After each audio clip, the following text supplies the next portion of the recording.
UK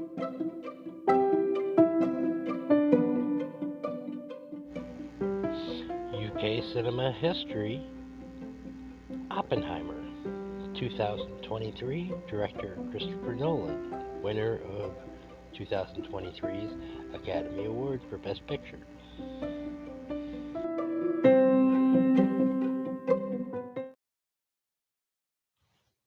Hello, welcome to UK Cinema History. Today we are discussing this year's Oppenheimer, one half of the Barbenheimer duo that dominated the box office here in the States. The film was written and directed by Christopher Nolan.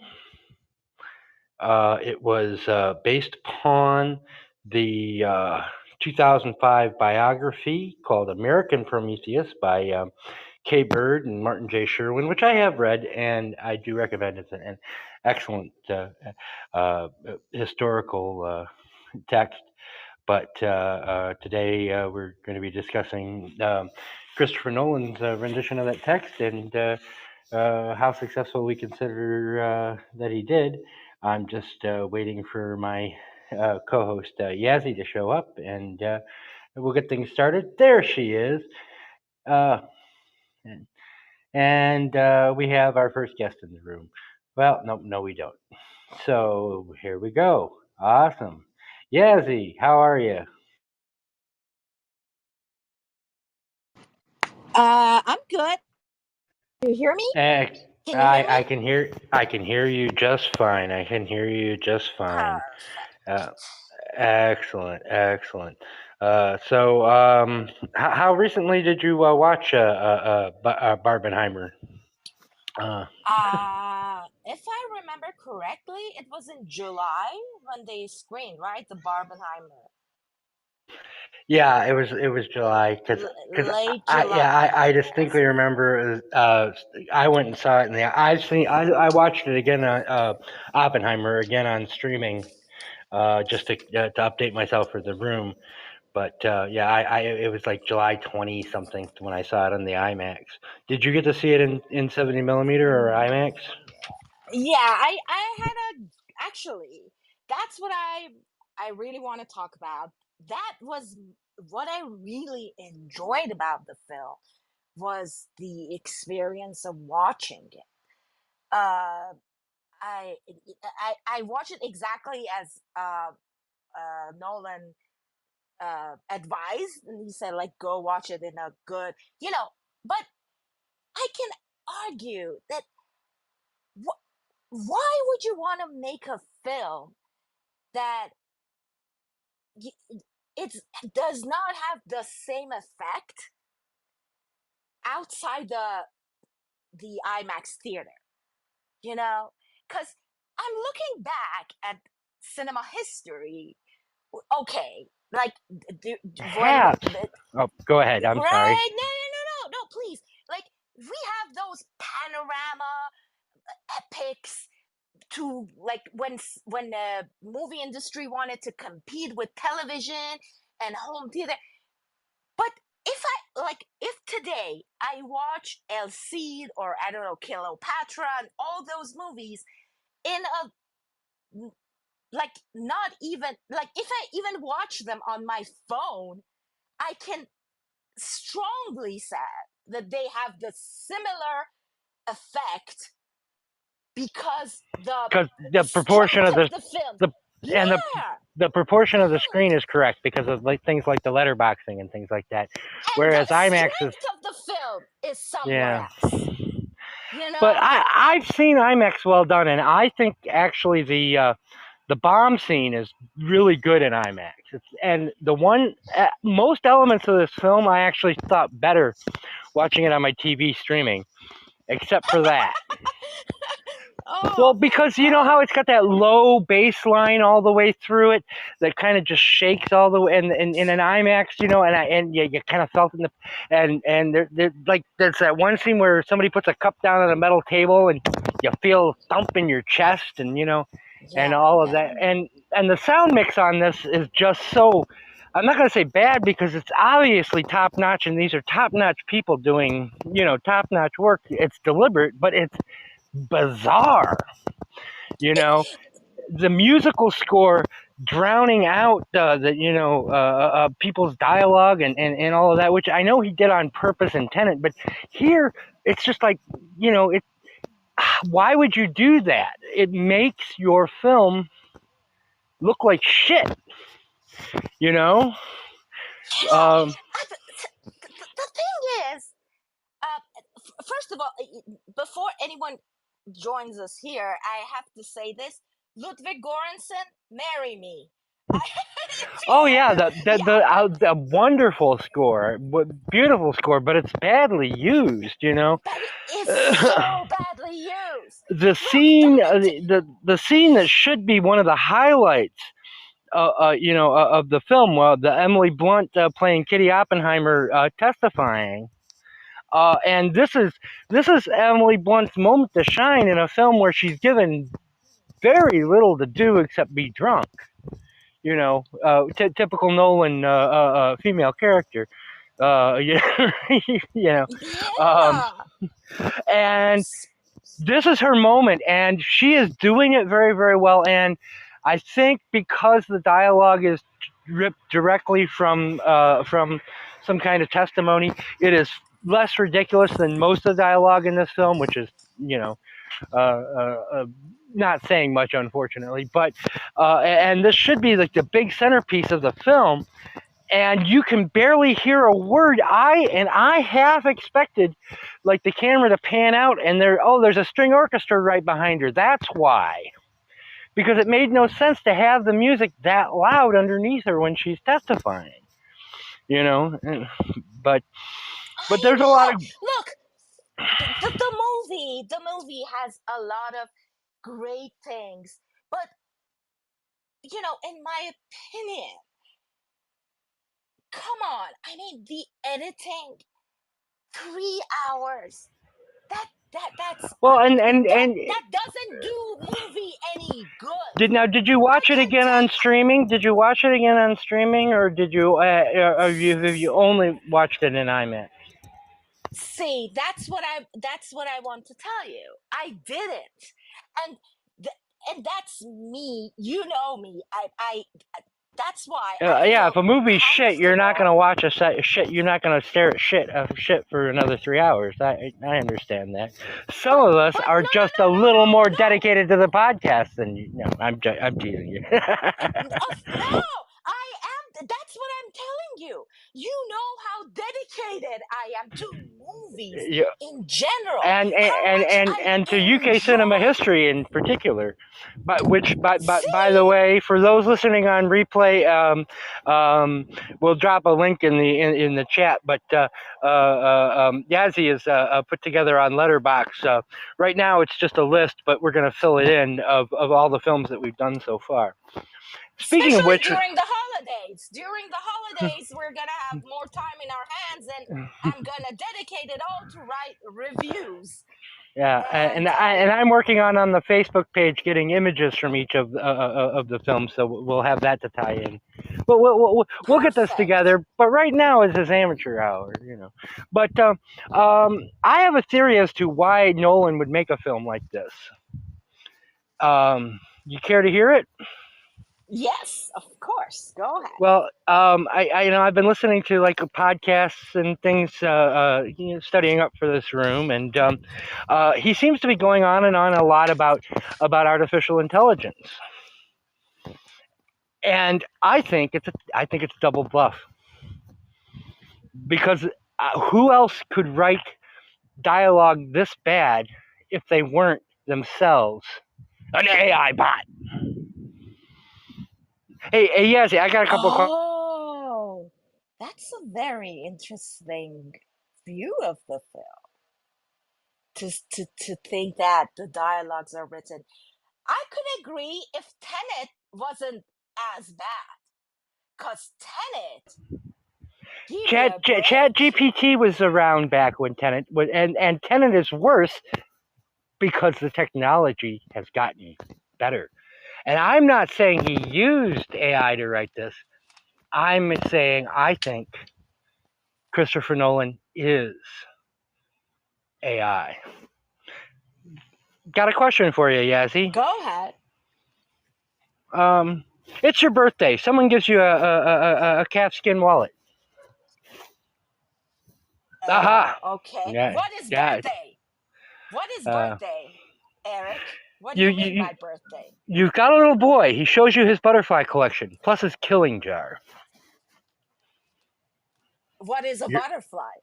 you're in a desert, walking along the sand, when all of a sudden you look down and you see a tortoise. It's crawling towards you. You reach down. You flip the tortoise over on its back. The tortoise lays on its back, its belly baking in the hot sun, beating its legs, trying to turn itself over, but it can't. Not without your help. But you're not helping. Why is that, Yassi? What's a tortoise? Are you now, or have you ever been, a chat GPT bot?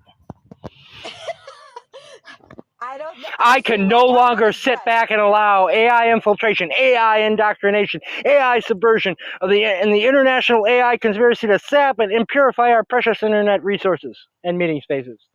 A system of cells interlinked within a cell. A system of cells interlinked within a cell. Okay, I know what you're getting there. I know what you're doing there. Oh, Okay. good. Oh, I Sila's see. here. Great. You didn't give me the permission to invite people. Otherwise, I would invite people to Well, talk. that's Where because did you Elle go? you hadn't passed my AI bot test. So, but Oh, damn it. Hi, Sila. Good okay. afternoon. I'm here. Give me a couple of minutes and then I'll be with you. That's okay. I'm making you a moderator for now. Really? You For trust the now. AI? Just for now. Oh, damn it. No, I heard you. No, I heard you. I heard you. I heard you light a cigarette. So that's how I knew. Oh, no. I'm Oh. preparing a coffee. No. Yeah, Yassi. Yeah, no. Take your time. Yassi, Yassi, I we're must doing. introduce you to cigars. They're healthier than cigarettes. If you don't inhale Please. them. If you don't inhale them. Eh. I inhale. Oh my God! The No, only but audience member we had ran away. Go ahead. Go ahead and take care of what you need to, because I have like 5 or 6 bad jokes that I wrote down that I want to get out of the way, so go ahead, Sila. I'm just gonna inflict them on Yassi. So, but yeah, no. Christopher Nolan is an AI bot. That's my theory, because every time I hear him speaking about Oppenheimer, he always turns the conversation to artificial intelligence every single time. So what is Nolan trying to tell us? That artificial intelligence is what we need to fear, more than nuclear bombs? And I give you as an example. Yassi, have you heard of this website, this RottenTomatoes.com? That's was all the rage in 2008. I heard. You mean the rage, the rage that happened. Yeah. I heard about the rage as well. This holy sanctimony of film criticism has been infiltrated by artificial intelligence. I present as proof. I'm going to give you the ratings of all the films that we've done so far on UK cinema history. Pink Floyd The Wall, 72%, 89% audience. Tommy, 71% audience. Caravaggio, that great masterpiece, 82%, 68% audience. The Hunger, 59%, 60% or 66% audience. And then get this, Ingrid Pitt's Tits, The Vampire Lovers. That's worth 90% by itself. Am I right? Just the pair. And you agree with me on that, don't you, Yassi? 76%. 76%. Her left nipple is worth more than 76%. 60% audience. Dead of Night is tied for first with 93% critic, but only 86% audience. Beckett, 75%, 87% audience. A Man for All Seasons, 89%, 87% audience. If is up there. It's 90%, 87% audience. I'm sorry, our first place is actually The Sporting Life for critics with 96%. 86% audience, but it doesn't have a very deep. That's only based on 100 reviews. And then Oppenheimer has a 93% rating for critics, 91% audience score as of today, and it was as high as 98% in July. So I rest my case. So let's talk about this Christopher Nolan fellow. He was born the same year as I was, 1970. Look, I can listen. Or Listen, was he? I know where that come from. That those ratings on Oppenheimer, they're the results of two things. Number one,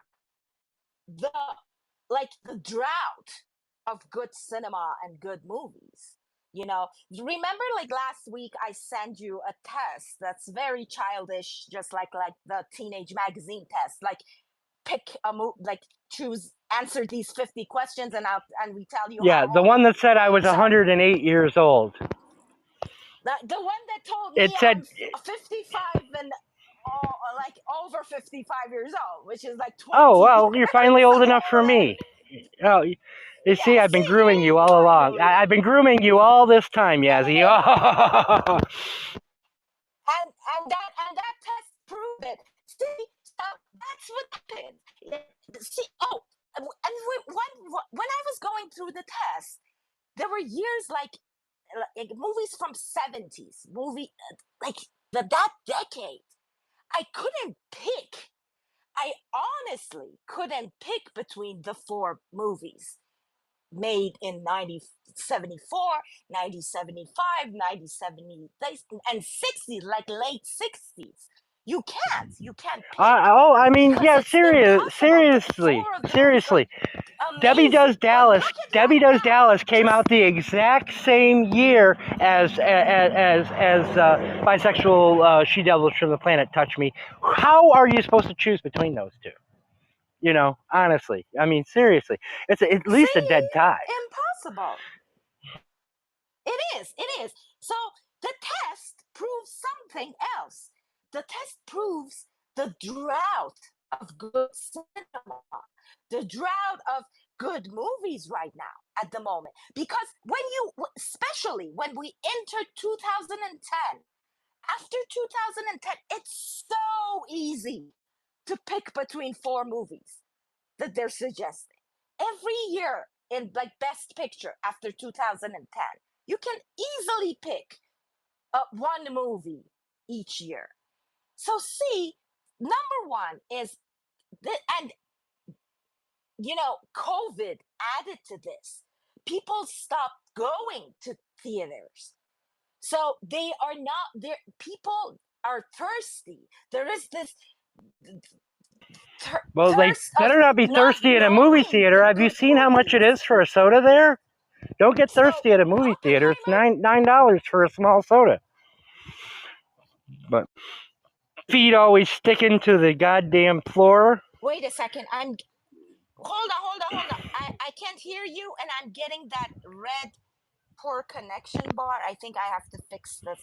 Hold on, Oh, your thoughts. move. Sing us a song till I fix it. Okay. Let's see. What songs do I know? This is a song that never ends. It just goes on and on, my friend. Just like the movie Oppenheimer. You hear? Some people start. There you go. Okay. So can you hear me? Yeah. And the I can. second. Thank you. And the second thing is, so people, when you get something, we both agreed that the IMAX experience of watching this movie in the IMAX and something that is made for theater, it's a great experience. We must accept, because For cinema. for 5 whole minutes of the film. For 5 whole minutes of the film, I No, no, no, agree. no, no, no. I'm The talking other about the in other 2 hours. general, the Oh, masses. in I'm talking about the in masses. general. Oh, Yeah, okay, yeah, okay. yeah. My fault. Because My of the fault. rating, because of the ratings. So why the rating is so high? So when Gotcha. you're going to compare, like I don't know, the last good film that people might have watched in theater, what what what would have been, like, I don't know, Avatar. I have no idea. What was the last time? I must admit I did see The Way of Water. But I waited to stream it. I did not go to the I went to the IMAX to see this because I got caught up in Barbenheimer fever. I'm kind of glad though that Barbie wasn't done in IMAX, because all those foot shots just would have, all those pictures of feet just would have driven me insane, because I have such a big foot fetish, and just love women's feet so much, you know. I'm kidding. I actually liked Barbie. I actually, of the two, it's the one I wish we'd been able to do a Look, room on. if anyone, like 3 years ago, would have told me that there is going to be a rival between, I mean, there's going to be a Barbenheimer in 2023, and Barbie would be the most thought-provoking and interesting one among these two, I would have said, like, get the hell out of here. Like, I what would are have you said, even let COVID last a little bit longer. Exactly. Thank you. I I would I definitely say, I COVID, take me. Like, please. I rather be I dead. won't. I won't go that far, but because COVID's a nasty disease. Whereas this movie was just 3 hours of my fucking life I'll never get back. Scylla, I'm going to turn to you. Have you seen Oppenheimer? I have. First of all, I was a little bit confused, because I've always heard from you that you try to find movies that we can all stream somehow without a lot of cost. And this one I had to buy, Oh, but I said if you had to buy it to back channel me, and I was going to give you a free. oh, okay, okay, Remember, you forgot that part. Yeah, if you'd back okay. I channeled didn't me, I I would. didn't hear that. Oh, No, okay. it's okay. I'm not If making a scene I out of that. suggest a film, if I suggest a film, I have a back channel to it Oh, from okay, now on. That's the rule.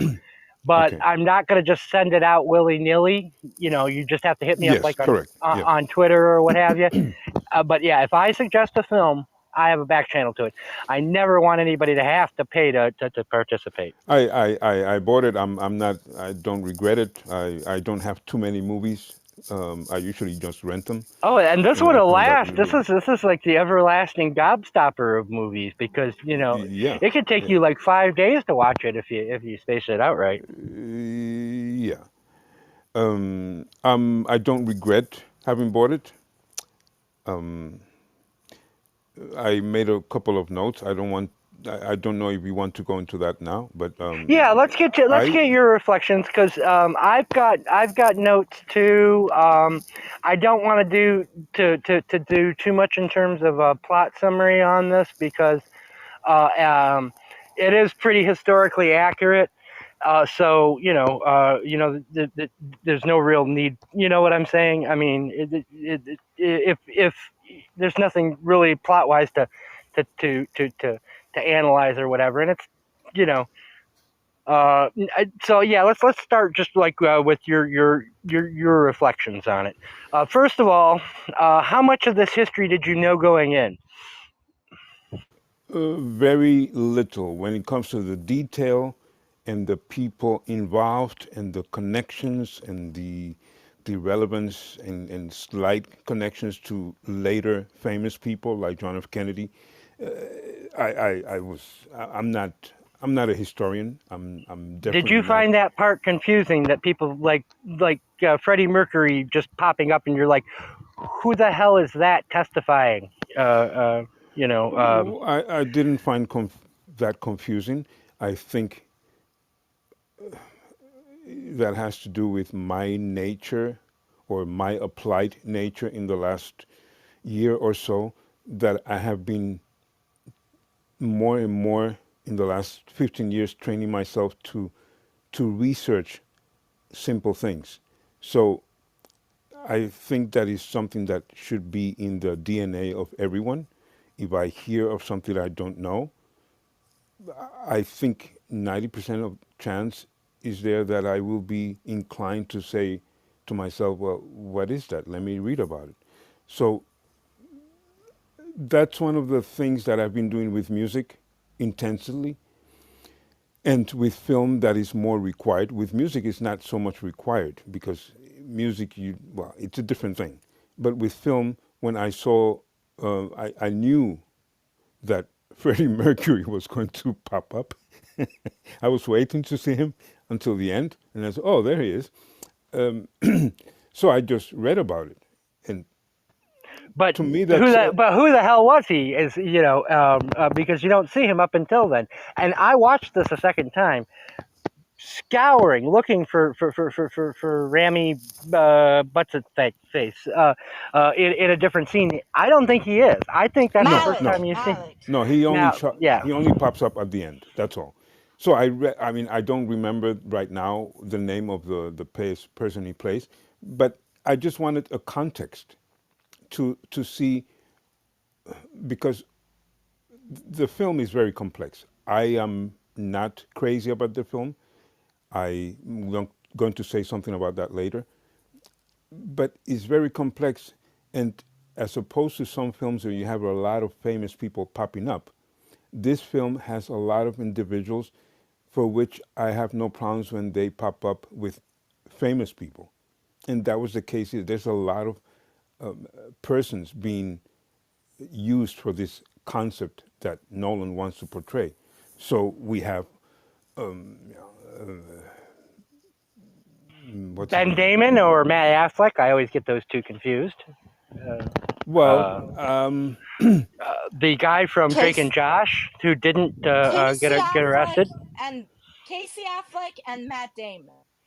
Yeah, yeah, those guys. Yeah, good. Will Hunting is in I here. still don't know Matt who Damon. Casey was. I know that he did, what's that film that I liked very much, like 8 years ago. Manchester by the Sea. The, correct. I know Matt Damon works with his brother normally, not with him. But I Bad. think Matt Damon was okay. I enjoyed, of course, Gary Oldman. I like him a lot, but I don't always see him proper playing the Um, role. But I liked him. I It was believe you mean Sirius Black, who played President Truman. I'm, I think that joke went above my head. Harry Potter reference. The kids will get it. Oh, okay. I'm not a Harry Potter person. Not at all. I'm not The interested in kid, Harry Potter at the all. kids will get it. Okay. Um, so the first thing I will say is, um, okay, I'm looking at my notes, um, and I haven't read them since 2 days ago. But when in the midst of solving huge problems and discovering new ones, if a genius is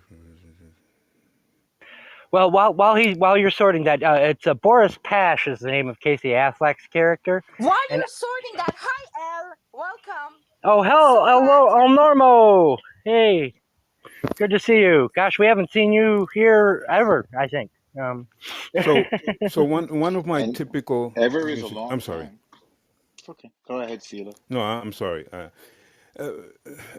I was reading my note and trying to figure out what was I trying to say with the note. Now I know, and it goes back to my typical Sila, really difficult Sila. But here it goes.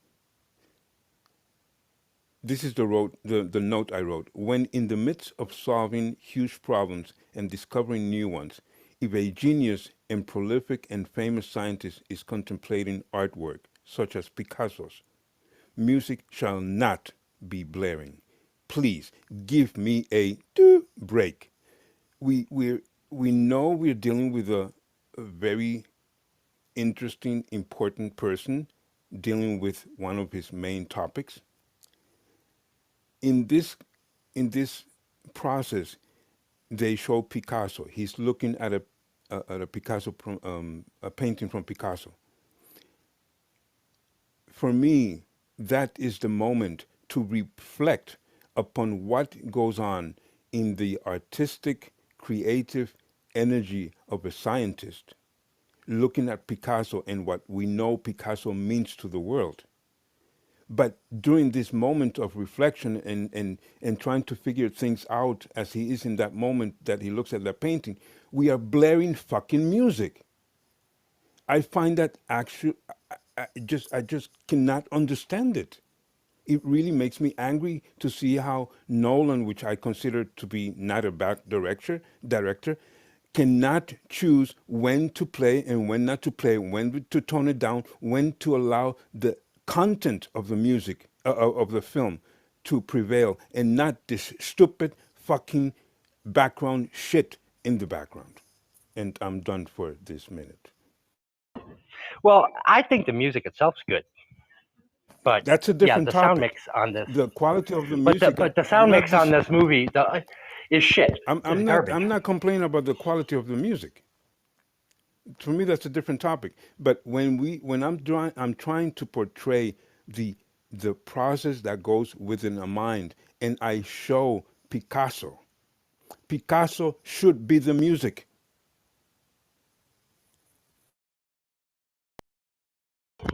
And I that's the am most so important scene. glad. Go ahead, Yazzie. No, I'm so glad. See, we're not talking about Tenet. Otherwise, Sila would go ballistic about that. Well, we would never talk about Tenet.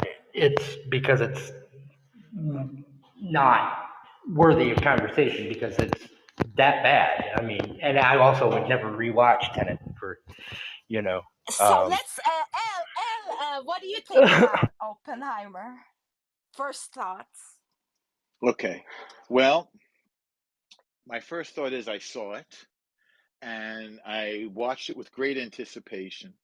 Well, I'm sorry, I thought about seeing it beforehand with tremendous anticipation. Remember that this is the second time Nolan was tasked with saving cinema in theaters. Tenet was a failure in that regard to bring people back into the theater. So I find that interesting from a business perspective because I have been in the business of film for a while, for quite a while, a couple of decades at least, maybe more. Um, I also I studied special relativity um, when I was younger, in my earlier days, and so I was interested in I was very interested in the physics, which I think a lot of people were not interested in. That's most of the first part of the film. Um, I'm interested in the Jewish aspect of the film. That these were almost all Jews who were working on this project to save the world from Nazism, really, in a race with the Germans, who were wiping us out. Um, and it was interesting to me that there was a binary uh, option there: go see Oppenheimer or go see Barbie. Barbie was also created by a Jewish lady, so those are just Oh, little Barbie is interesting Jewish thoughts. too. The woman who created Barbie was a Jewish toy maker. Yes, that's what was so funny. So the Jews saved the cinema once again. I'm saying this with self mockery. So just one of my little like identity obsessed takes on it. I saw it with my son. That's always pleasurable. I did not see it in 27,000-foot high screens. I just saw it in a normal screen. Um, and I really should see it again, actually. I've been planning to. I guess I'll see it again for award season because I belong to the Producers Guild. But moment to moment, I just loved it. They were not able to market it correctly with the trailer and everything because I don't know if people were looking for big explosions or something, but that's not what the film is about. Um, I like he was brave enough, I mean, from a story point of view, not just from filmmaking, he was brave enough to tackle the moral question, as in, this might end the world, right? We might set the atmosphere on fire and end everything. And, the consultation with Einstein, how much fun was it to see Einstein in a film? And I said, well, it's probably 5% or something like that or less. I forget what the number was. I So I was like that. expecting, I'm sorry to interrupt you, I was expecting Michael Caine to be Einstein. But instead, you got surprise Tom Conte. Surprise! Yeah, I Who got did we get? surprised Tom I don't Conte. know if that works that well. Who did we get? Tom Conte. Conte. Tom Conte. I can't hear what you're saying. Your audio's a little funny, but I'm not. What? Tom Tom Conte. Conti. Oh, okay. I'm glad you're telling me that because I didn't know that that's who it was, and I liked him. Okay, I mean it's sort of one of those throwaway roles. Like, what are you going to do with Einstein? Because the image of him is going to overpower your the depiction, right? Like everybody, he's so well known, so it's a bit of a thankless Hang on. task.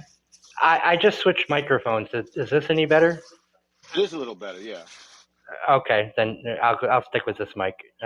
Yeah, it's better. It wouldn't be a clubhouse room if I wasn't having technical problems. Huh. Yeah. Frustrating. Go on. So First reflections on the film, okay. because we'll get back to Okay. more plot and things and detailed analysis. But first reflections on the film. Nolan's subject matter, well, with the exception of the Batman films, which is kind of a different conversation, Nolan's subject matter, I would say, one of them anyway, is always time. Time is part of the conversation. And going all the way back to Memento, which is what put him on the map for me. And I remember, I have to bring up Memento for a second. And by the way, like it or not, Tenet is sort of part of this conversation when it comes to discontinuous time, because uh, just like Picasso um, took apart our sense of how to look at something by looking at it from different angles simultaneously. I think, I mean, not to get too theoretical here and lofty, but Tarantino and then Nolan took apart and others, our sense of storytelling as being based on one event follows another. This causes this, this follows this. And so, I mean, it's much more than skipping around in time, but somebody might call it that. In any event, Nolan's use of discontinuous time, is my own term for it, is also really interesting to me. And kept me really engaged with the story. And I feel he also wasn't afraid to deal with the humanity of these actors, which is I'm sorry, of the actors, meaning these historical figures, these historical actors, not the actors themselves, the emotional lives. And that I thought he was very successful at that as well. Whether it's the female relationships or the moral quandaries or the perfidy, the betrayals, um, the career, the status cues and the status conflicts. So I thought it was really a marvelous film. Again, I'm not going to compare it to some films that I think of as all-time greats, like the Casablanca or Roma, Fellini's Roma, or some of those films that we love so much. No, it's not up there, but for our time, so for me, definitely one of the best films of our time, and he continues to really grab me as a filmmaker, and I really respect him, and I think he's technologically amazing. Uh, in terms of storytelling, complex and amazing. And in terms of the importance of the subject matter, great. I thought the performances were really terrific. So I'm definitely a fan of this film. And you're reminding me, I'm surprised I haven't seen it again. I just want to block out some time and watch it again, perhaps on a bigger screen even for the award season. Thanks for giving me all this time to share to sort of figure out what my thoughts are by talking Oh, about it a little bit. we'll come Thank you. back. We'll come back to you, Norman. Normariski, if I'm not into the whole brevity thing. We'll come back to you because you're so far the only person who liked the film in here. So your tag, it's going to be you unless somebody else steps up, because we're going to have to bounce our because you're the only thing that's going to keep this room balanced. It looked like, because I thought it was shit. And I would like to follow up on something Pam said in the comments. Irina liked it as well. She's in the comments. So there's two. Which is about Nolan and female characters, and that is the brush he's been kind of tarred with, that he just simply doesn't write female characters. I would extend that to every bit of dialogue in this film that wasn't directly taken from like a congressional record, quite honestly.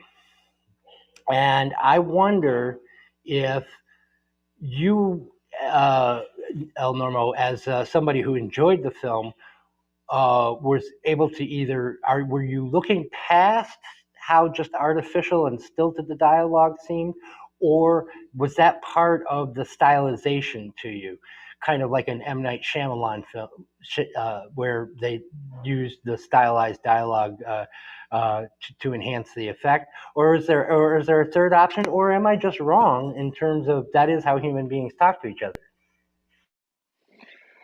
Wow, that's a lot of questions. I don't know. How do are you a Shakespeare hater? Like, Nope, absolutely love Shakespeare. Okay, Absolutely love Shakespeare.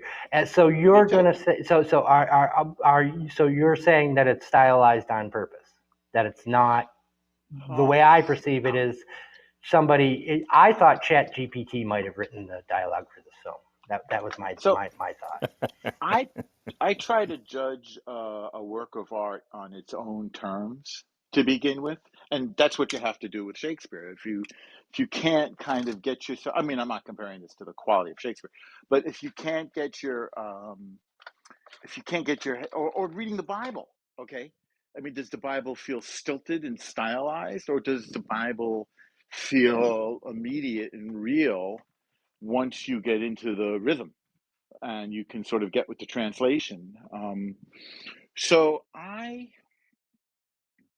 was, again, I don't know how you feel about Nolan John. I did not notice that I didn't feel that it was stilted and stylized. I thought this film, and let me understand it and try to appreciate it on its terms. I love the Emily Blunt character, by the way. She crushed me. I thought she was the best actor in the film. Um, so in terms of him not having much luck with or much thought about female character, I thought she was just amazing, just really, really moving, and I connected with her emotionally. These were people behaving for the most part in their official capacity.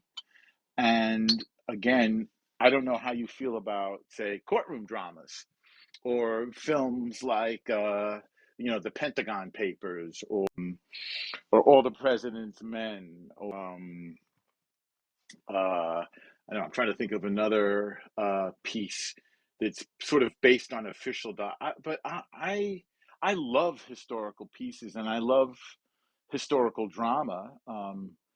I love All the President's Men, for example. I don't know if you feel that's good acting or not acting, or just movie stars. I don't know, but I'm drawn into the thriller aspect of a film like All the President's Men, and in this case, I'm drawn into the stakes. Okay, the stakes make me pay attention, and the stakes are uh, it's the fate of the world, right? And that's no joke. That's real. It's not just some MacGuffin that Bane is cooking up in his in his lair You know, it's like this is the atom bomb, and right behind the atom bomb is the hydrogen bomb. You have Edward Teller there saying, "Well, I'm going to go off and make the hydrogen bomb now." This stuff really happened. So I'm interested to see a artistic depiction of how it happened. I think that's a worthwhile work of art. So no, I guess I wasn't put off. Again, I wanted No, to that's a hear good your. answer. That's it, Yeah, and that's okay, kind of I'll the mute up. answer I was fishing for, quite honestly. I'm going to say this because I want to start with the things I liked about this film. Number one, Nolan is very good with actors. I think the performances from top to bottom are very good, and I, like Sila, enjoyed all of the little cameos throughout this. It gave me a sense. I was thinking of those Stanley Kramer films, like Judgment at Nuremberg, you know, and when I'm not going to keep harping on the dialogue in this film because the horse is already dead and I've already had my fun killing it. But the fact that you had hey, that's the guy from the Freddie Mercury movie. Hey, that's added an element to the film to me, and I enjoyed it. On a particular level, and everyone, I think, Emily Blunt included, gives great performances. I think Nolan really undercuts Emily Blunt's performance in that scene where she's testifying at the hearing to take away his security clearance by, like Scylla say, just blaring the music underneath her all the way through.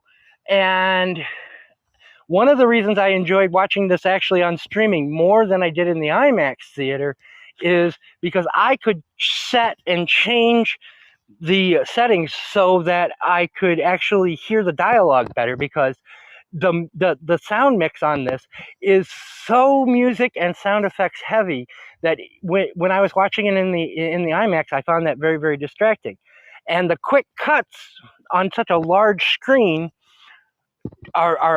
were very jolting to me, whereas on the television, actually, this where number one, you're used to faster editing, but number two, because it's not such a large shot that's only being held for 15, 16 seconds. The film was better to me. I also think that the actual 5 minutes of the Trinity test is spectacular, and I know he used practical effects instead of CGI. If that's the case, that's great, and they should use it more. Because I don't think that a CGI animated bomb would have had the same impact that it had, and it had a great impact, and that 5 minutes was worth my money to watch this in IMAX. Just that 5 minutes. But then there's another fucking hour of this film after that. And nothing in the story moves forward in that hour. It is just more. Now, in terms of what El Normo was talking about, I'm going to disagree. I don't think this film benefits from having the 4 timelines being shown simultaneously.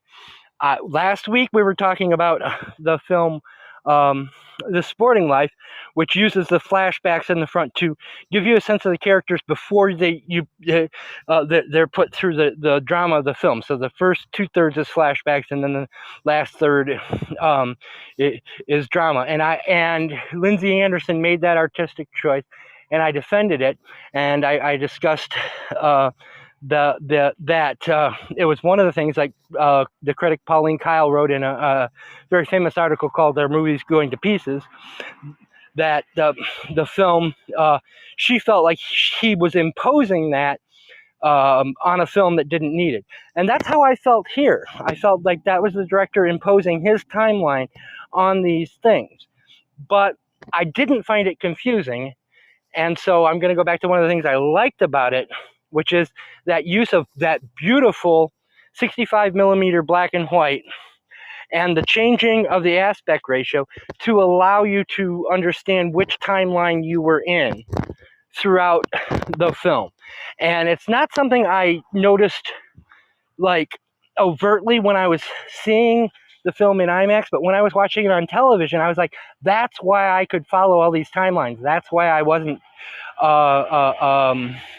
saying, wait, is he at Princeton after the bomb, or is this, or any of that type? And he does a very, very good job with that.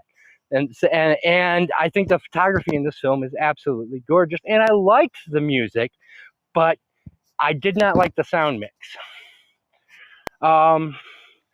He But always has a problem. I don't know what the hell he does, because most people pay attention to their sound mix, but he always has a problem with this sound mix. I don't know he what's has going to be on with doing that it on guy. purpose, because if you look at the people that he hired for this film, all of them, and you look on their IMDb page, all of them are great at their jobs. He has to be doing it on purpose. It's like, and the edits. The film doesn't cut on action. If somebody, when a door opens, your human brain is trained that that's where the cut occurs, when the door opens. Here Nolan does not cut on action. He cuts around action. So somebody walks up to a door, and then the next thing you see them, they're already through the door. And those quick cuts, again, he's hired great editors. He's doing it on purpose, and I don't know why, quite honestly. And when you're dealing with such a large format as IMAX, unfortunately, you can only keep about a minute and a half of film, in one reel. So you have to shoot in those really short increments. And I I'm wonder if sorry. that I'm has sorry. something to... Go I'm ahead. sorry. I'm gonna interrupt you. Look, El brought something very interesting about the Yeah, historical stuff, and Yassi has as a long, timer on me, so that's one of her jobs. Just yeah, because so as long as I hit my timer. Thank you, Yassi. as She long does, as you're you welcome. always do a great job. As long as El is here, I'm gonna ask him to talk about something. He said something that is so well depicted in the film, and it's the fact that Oppenheimer, as the character, he couldn't have been the first choice to to to run this, to lead that group of people. But what made that possible is something that El can talk about, and I think that's the Jewish culture surrounding that, and the Jewish culture that created this scientific group of brought them to America.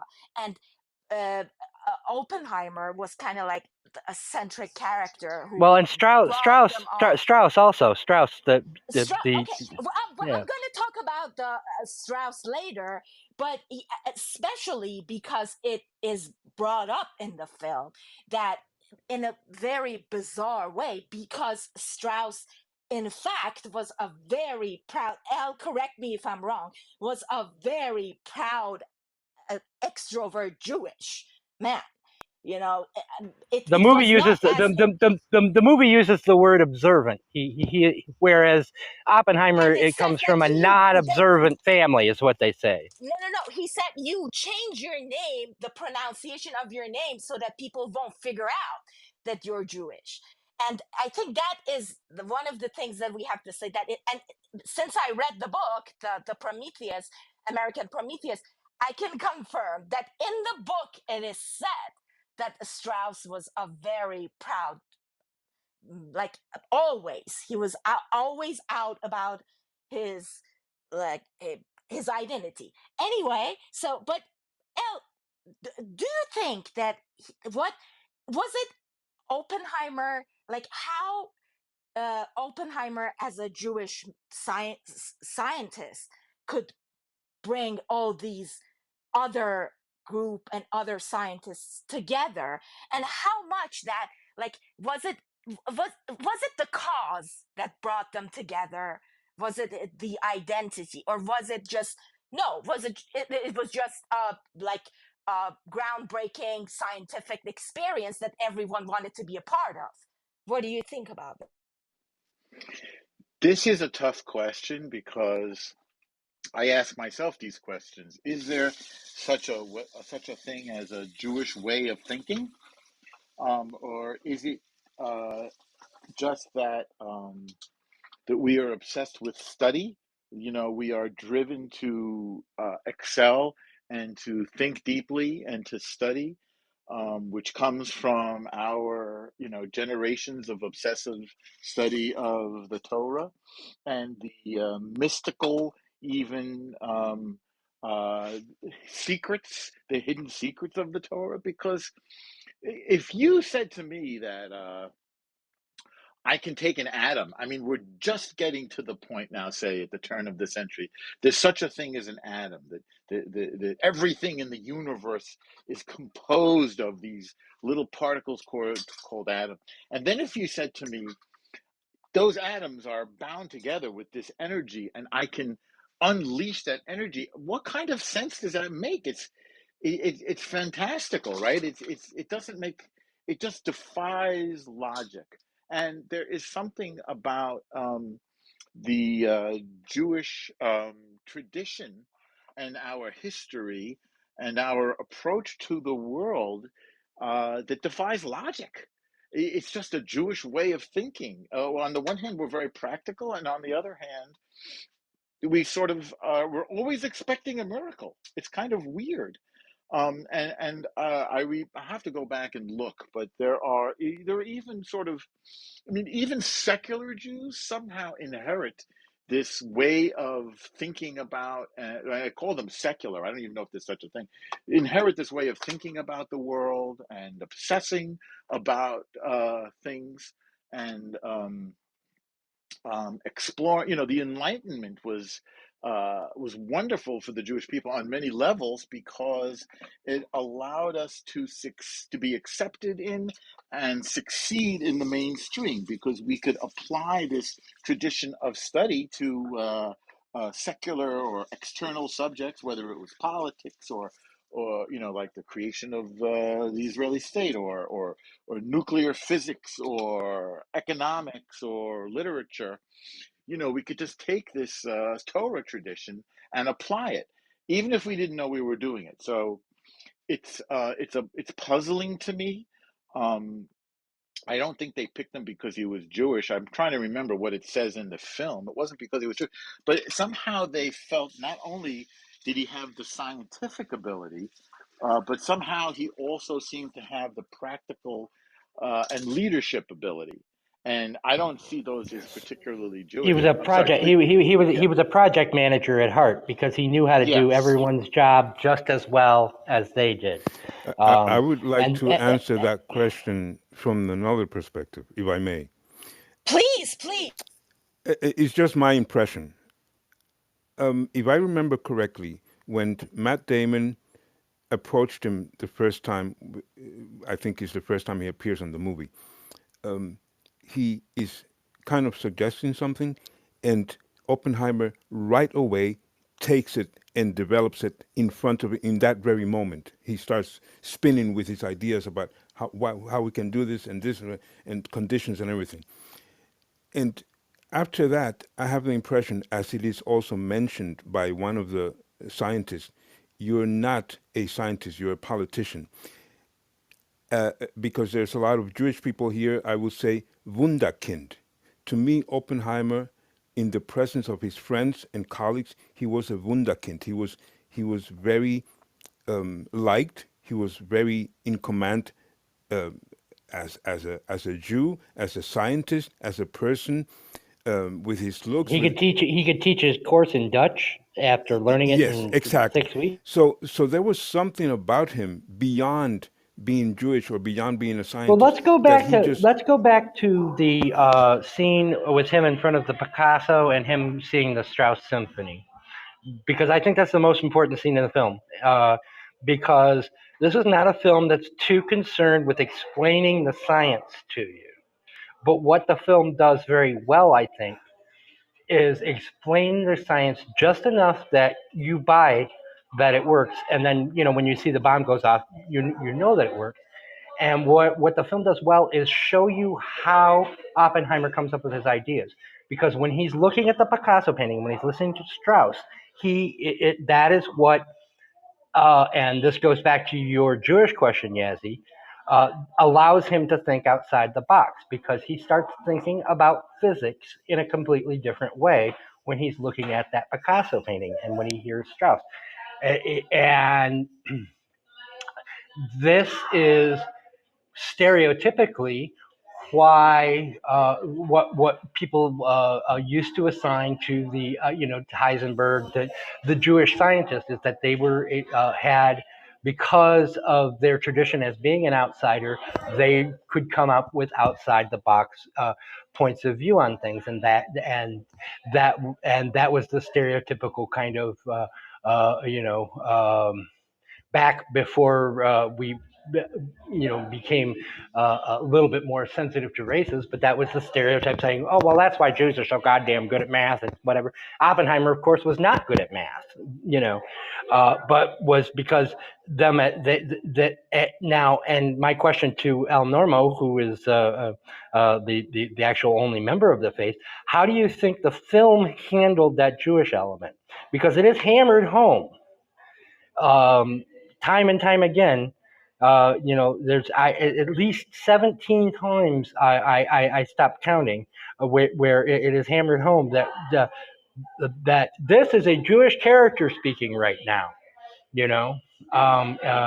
Throughout it, did you feel at all that it was trying to maybe trying a little bit too hard to get that point across, or did you feel like pandering? pandering? That's the word I was looking for. Thank you. Yeah. Well, But like the scene in the train where I'm Jewish too, and but then I didn't think so. I just think that's Nolan's way of doing exposition, because everything has to be said 5-6 times. Strauss turning out to be the bad guy has to be repeated 5 times. And so that's what I thought. But I have read criticisms from people of the Jewish faith who didn't like that because it actually felt more exclusionary to them. wait, what was the last bit? I felt like you took a turn when you. I've read criticisms of the film that says that the fact that everyone Jewish in this film has to stand up and point out that they're Jewish before they speak or do anything seemed a bit too cute for a film on such an important subject. Well, there's a subtext to this, and the subtext is that hiding has been a survival strategy for us, and it has failed. That's a very good point. Very good point.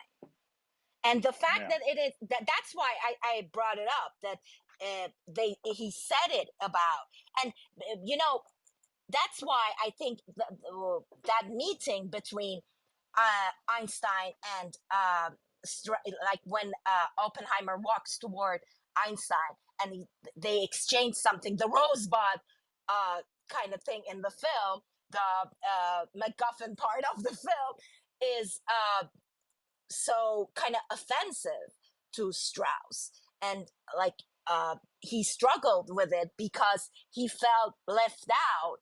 So, and that is what Nolan did very good in the film. Maybe it's not historically accurate about Strauss' character, but very well done in the film because of this. Like, they said that he's trying to hide. I can testify it's very accurate to the book that it's based on, American Prometheus. And so if we take their research as being good, then it's accurate. But in the book, I said it, in the book, Strauss is a very proud Jewish person. So go ahead. And something about what Sila was saying about Oppenheimer picking up from Grove's conversations, like he picked everything, like he was always so mentally present at all time. Elle, correct me if I'm wrong, like the famous thing that Einstein said about him was that this guy is a nar, and nar in Yiddish is like crazy fool person. So yeah, after that, I want to get Vern's reflections on the film, because he hasn't had a chance to give us his initial. Hi, Vern. Yeah, let's go right to Vern. I don't have any comment on the Yiddish, really. Okay. Hey, Vern. Okay, so I Uh, know it's been a while since you've seen this film, so yeah. just just your initial thoughts on if you remember it, and I happen to know the answer, but did you like or dislike the film? So far, we've got four people who say, meh. And then, but Al really enjoyed it, so we we're working on it. Yeah, I'm mostly here just to listen. I really don't remember much about it, but I'm not a big Nolan fan. And I mostly went to see because I'm intrigued by the Oppenheimer mythos.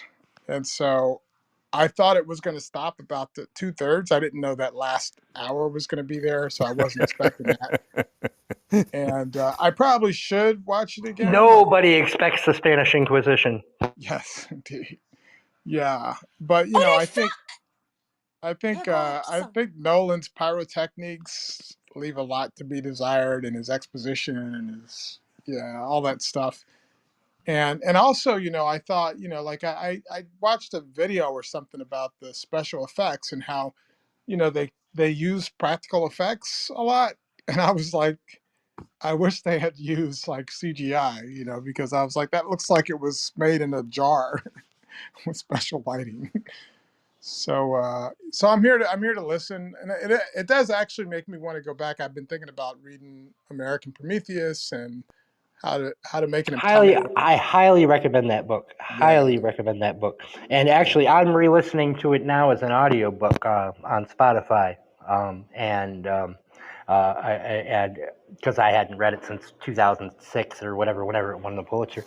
I do want to say hello to Kathy and Omar in the audience, and special thanks to Kathy because she's the one person who I can guarantee actually is going to show up to most of these. So we appreciate you, Kathy.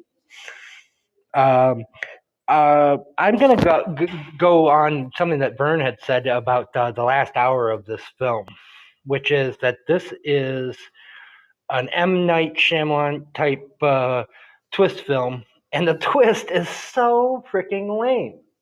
And that's my issue with it. I actually think if it had stopped with the Trinity testing, you would have had a good film, not a disaster like Tenet or anything, but a good film. But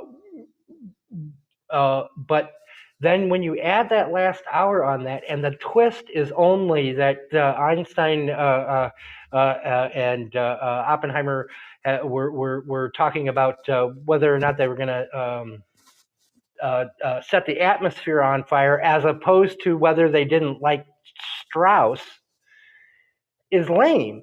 And the unveiling at that 2 hour mark that Strauss was behind getting Oppenheimer's security clearance taken away.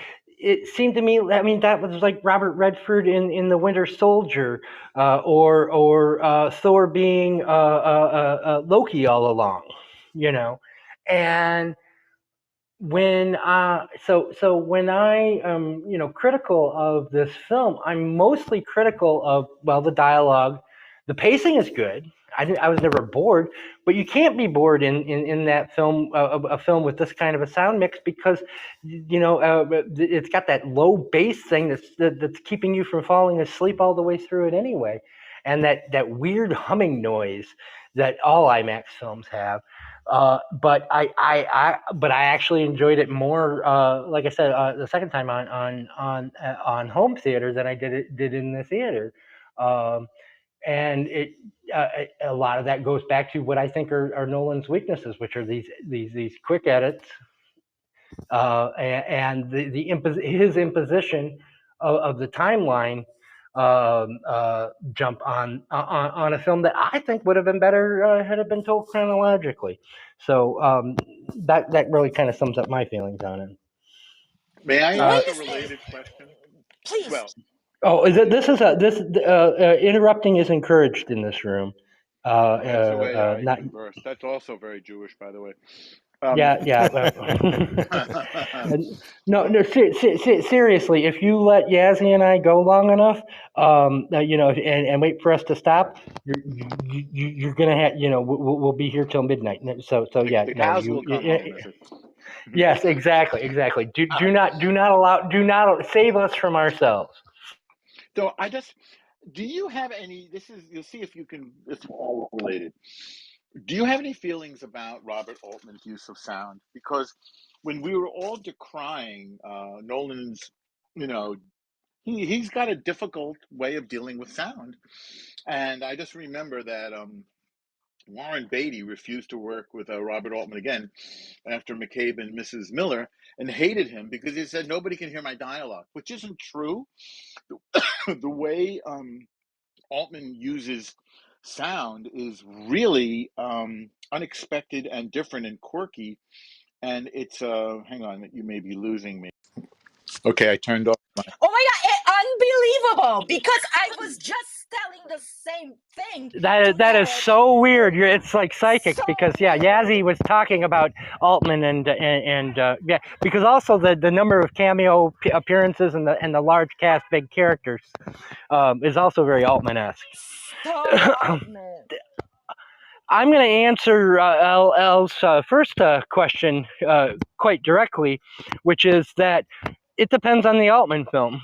I liked McCabe and Mrs. Miller, but I also watched the restored version that had the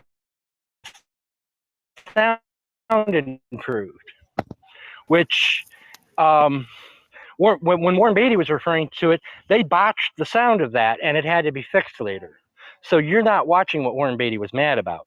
You literally couldn't hear the dialogue in that version. But there are a lot of Robert Altman films that drive me up the wall with their overlapping dialogue because of his sound mix. Three Women is a perfect example of a film where you just can't hear anything. And that I think is Nolan's sound mix is more on the Three Women side than the McCabe and Mrs. Miller side, because it's the difference between being complex, McCabe and Mrs. Miller, and muddy. It's murky, and that's the bad side of so that's your bad Robert Altman film. And some of his better films, I think, are like that. The Player, which is otherwise a good film, is a very different, and I of course haven't rewatched it since I saw it in the theater, so maybe it sounds better on a home theater system, but in the theaters that was impossible to hear half of what was going on. And what pissed me off more about that is I know for sure Robert Altman knows better, and he's doing it deliberately just to piss his audience off. I don't think that's in The Player. It's his way of apprehending reality. I think he's making a point there, and it's like cubism. It's like, what do you mean her nose is on her arm, or her nose is where her ear should be? No, he's making a point there about the chaotic nature of reality and of our way of perceiving images and sound. And of course, I've tried to. Norma, let's compare to a film that does it, and we're not going to talk about McCabe and Mrs. Miller because that was an actually botched sound job that they had to restore. So that's a bad example. But where Altman does it very, very well, the movie MASH, which I have some issues with having characters named Spear Chucker and things like that, but I still think it's a great film. A film can be great and also not, jibe with me politically, so to speak, where he uses the overlapping dialogue and he uses that baseline soundtrack to give you the sense of what it's like at a surgical unit, and you are always overhearing things, right? And he does it extremely well, very, very well. So we do know he knows how to do this. And it gives you exactly what you said. You're observing life. You are a voyeur to someone else's drama, in that case, and I think of like the golf scene in MASH is the sound mix on that is absolutely perfect because you are hearing what they say over the people playing through them, the golfers, on the golf carts, et cetera, et cetera, et cetera. And Altman's camera is staying on them, but you realize the hustle and bustle of where they are through the soundtrack. That is great. Now let's look at the player where he is using the same thing in the police detective room, and he's got the sound, or even that opening sequence where he's got like Buck Henry and all of that. He does the exact same thing where the camera is pointing to people speaking, and you're hearing somebody off camera speaking, and then it turns around, and that's what Nolan's doing with his sound mix. And that is just irritating. Hang on, somebody's car alarm's going off. Let me just finish stealing this car, and then I'll. Talking about sound mix. Talk about your sound mix, Eric. Let me just finish stealing this car. And then no, okay, no good. It shut off. But yeah. I'm in the backyard having a cigarette. So. And about that, I think Vern has something to say about MASH as well. If we're talking about Altman's out of the blue right now.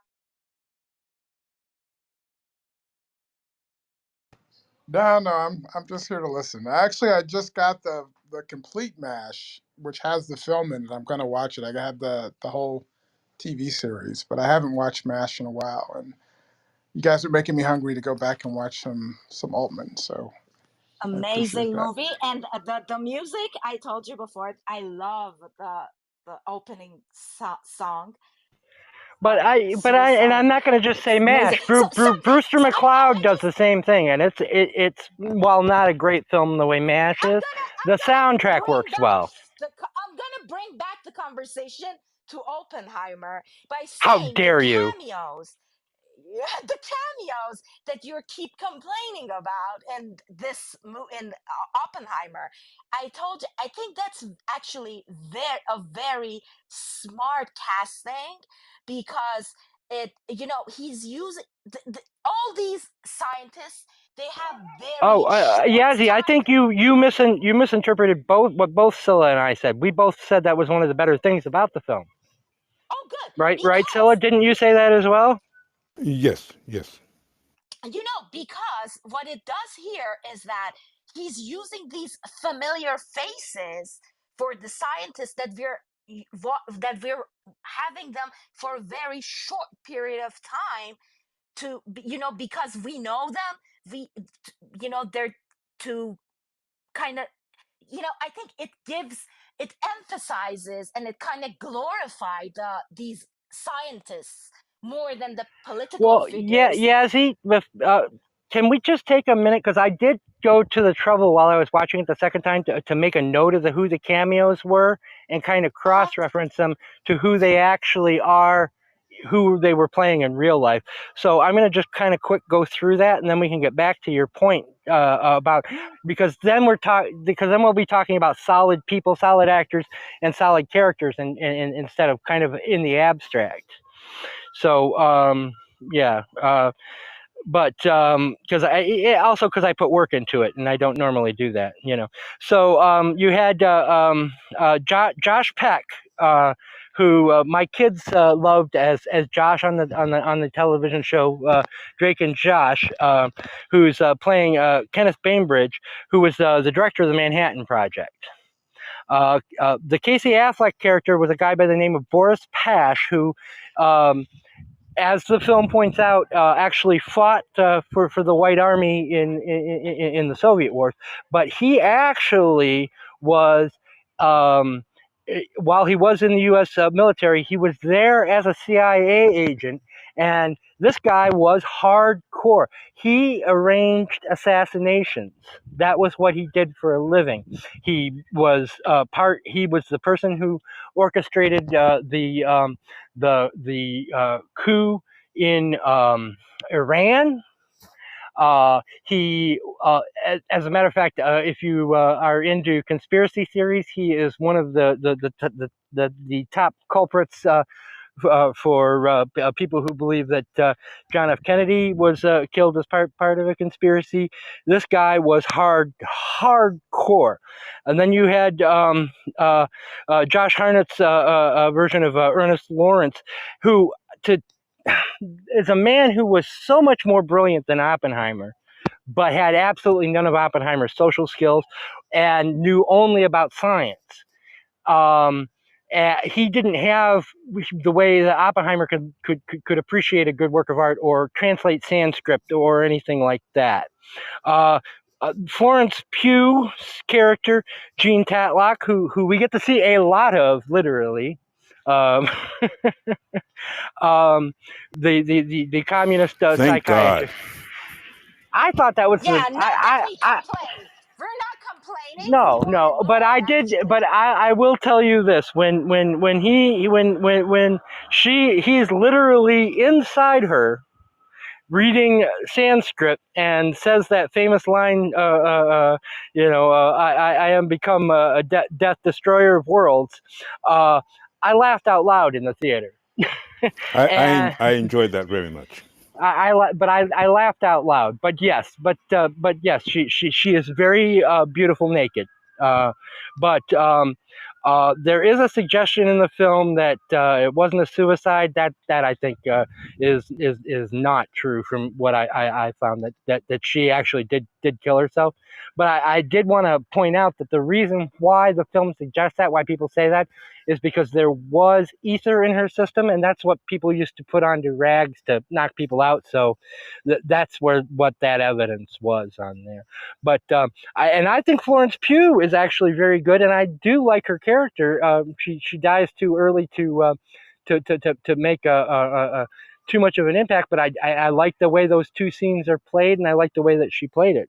And then you've got Tony Stark. I mean, Robert Downey Jr. is Louis Strauss, who was part of one of the oldest Jewish families in the state of Virginia. They actually came over in the 1820s, so the very, very first time that Jewish refugees were coming, and they had they were fleeing a Russian pogrom, which. So he had an inherited hatred of Russia going all the way back that far in his family. But then you had Emily Blunt as Kitty Oppenheimer, who that's already been covered.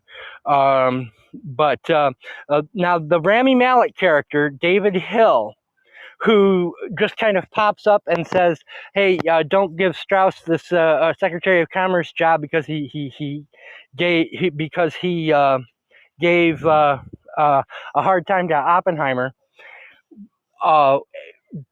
Both times that I watched this film, I was like, "Gee, he's out of nowhere. Who the hell was he, and where did he come from?" But it turns that out was in a real life, great moment, though, wasn't it? Electrifying.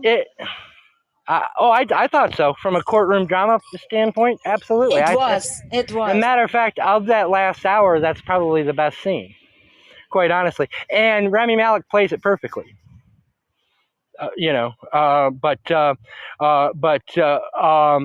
And my criticism was wrong, because that is how it happened.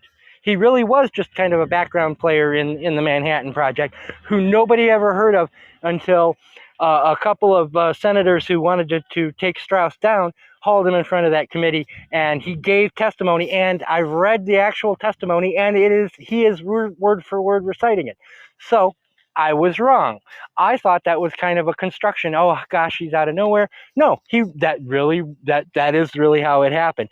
As convenient as it is. Then you've got Kenneth Branagh, who is doing his best Laurence Olivier by doing everything in his late career in a different accent besides English, playing Niles Bohr with the exact same accent that was supposed to be a Russian in Tenet, but neither here nor there. And I don't know if the film sets this up as well as it should, but he was Oppenheimer's absolute idol. And meeting him in Oppenheimer's diary, he basically says, "I can die now. There's nothing more I can do. And then Edward Teller is actually played by Benny Safdie, who, if you don't recognize him, but you're like by name, but you're like, oh, I know that guy. That is because he and his brother put themselves in their own films. The most famous, of course, being the Adam Sandler drama Uncut Gems. And my favorite scene I with thought him. that was a Eric Bogosian drama, but that's just I'm making a joke.